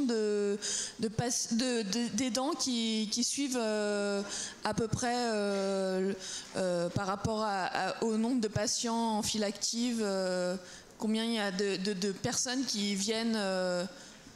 non mais si c'est une proportion, si c'est 10% ou si c'est plutôt 5, je sais pas. Bah, moi, je vais te dire, pendant que Vérane cherche un petit peu sur sa diapo, je me souviens de ce qui a été présenté à la dernière réunion institutionnelle de l'aide aux aidants. J'ai retenu 250 familles accompagnées. On est plutôt de l'ordre de 5 à 10%, mais il y a un gros travail de communication pour aller chercher les familles, avec Sylvie Magot, dont on a parlé tout à l'heure, qui passe dans toutes les unités d'intra-hospitalier, et puis des réunions qui vont se mettre en place également sur l'extra-hospitalier qu'il faut structurer, pour vraiment que l'information parvienne aux familles que ça existe, et puis après, elles s'en saisiront si elles le veulent ou si elles le peuvent. Oui, c'est pas le bon tableau, tu sais, tu l'avais sur ton document de synthèse. Mais j'ai retenu 250 familles accompagnées. Il me semble que c'est ça. C'est déjà pas mal. Hein. Oui, on a encore un gros travail, enfin on n'en voit pas encore assez, mais c'est pour ça qu'on travaille vraiment sur l'intra-hospitalier, à essayer d'avoir le temps. Et l'idée, c'était que dans la checklist de sortie, on demande toujours aux familles, est-ce que vous êtes d'accord que d'être contacté par l'unité d'aide aux aidants, parce qu'on sait bien que les familles, elles n'ont pas le temps de nous appeler. Donc comme ça, nous, on pourrait les appeler après pour recevoir plus de monde. En tout cas, moi, ce que j'ai retenu, c'est que M. Morlet de l'UNAFAM Lyon est extrêmement satisfait. On a bien vu quand il a montré le graphique avec la quantité de patients, enfin de familles accompagnées sur le pôle centre-rive-gauche, il trouvait que c'était extrêmement bien. Donc voilà, on peut faire mieux, mais je pense que c'est déjà très bien ce qu'on propose. Je crois qu'Elisabeth Giraud-Barraud voulait dire quelque chose. Oui, je vais me permettre. Bonjour, Daphné, père aidante sur le Morbihan, où il n'y a pas ou très peu d'équipes mobiles de précarité. Il me semble. Moi, j'avais une question. Vous avez parlé en fait de la possibilité d'une d'une visite qui évitait une hospitalisation. Je voudrais savoir si dans ce cadre-là, les personnes bénéficiant d'une AH voient-elles leur allocation diminuer pendant cette prise en charge ou pas? C'est du sanitaire, hein, ça touche pas du tout là. Ouais. Non, ça n'influe pas en fait sur la hache parce que ça influe pas sur les revenus. Enfin, c'est des soins. Des soins qui sont dispensés, tout comme une hospitalisation, par exemple. Non, mais je trouve ça intéressant parce que quand une personne peut être hospitalisée et voir ses revenus diminuer en termes d'AH. Et là, l'intérêt en fait des visites à domicile, c'est que la personne, elle peut même continuer à travailler. Et nous, on s'adapte à ses horaires pour passer voir la personne. Ok, super, merci.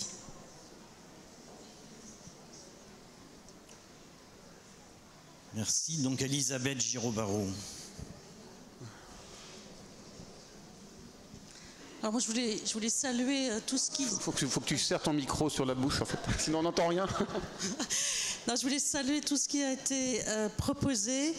Parce que je pense que c'est un moyen de réenchanter la psychiatrie et je crois que c'est le vent de la réhabilitation psychosociale qui a soufflé sur le secteur.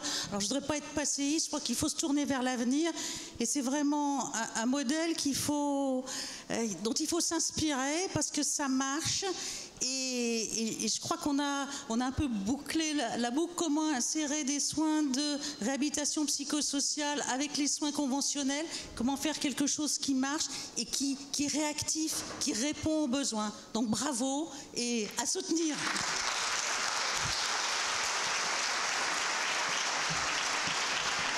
Merci Elisabeth. Si je peux dire juste un tout petit mot de conclusion et puis une demande à Denis Leguet également. C'est pour ça que je profite que je suis sur l'estrade.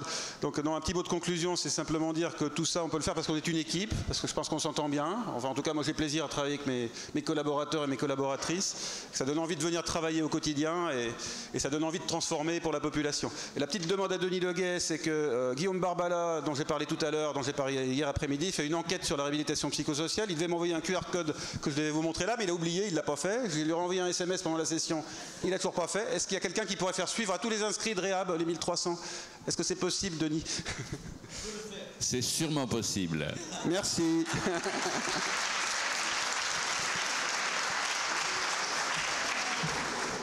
Bon, il me reste à vous remercier, mais je vois qu'Elisabeth Giraud-Barraud a cru que j'allais pas le faire, alors elle a mis son enthousiasme. Alors évidemment, il y avait un petit côté réhab qui va très très bien avec la couleur de tes cheveux, tes engagements et tout.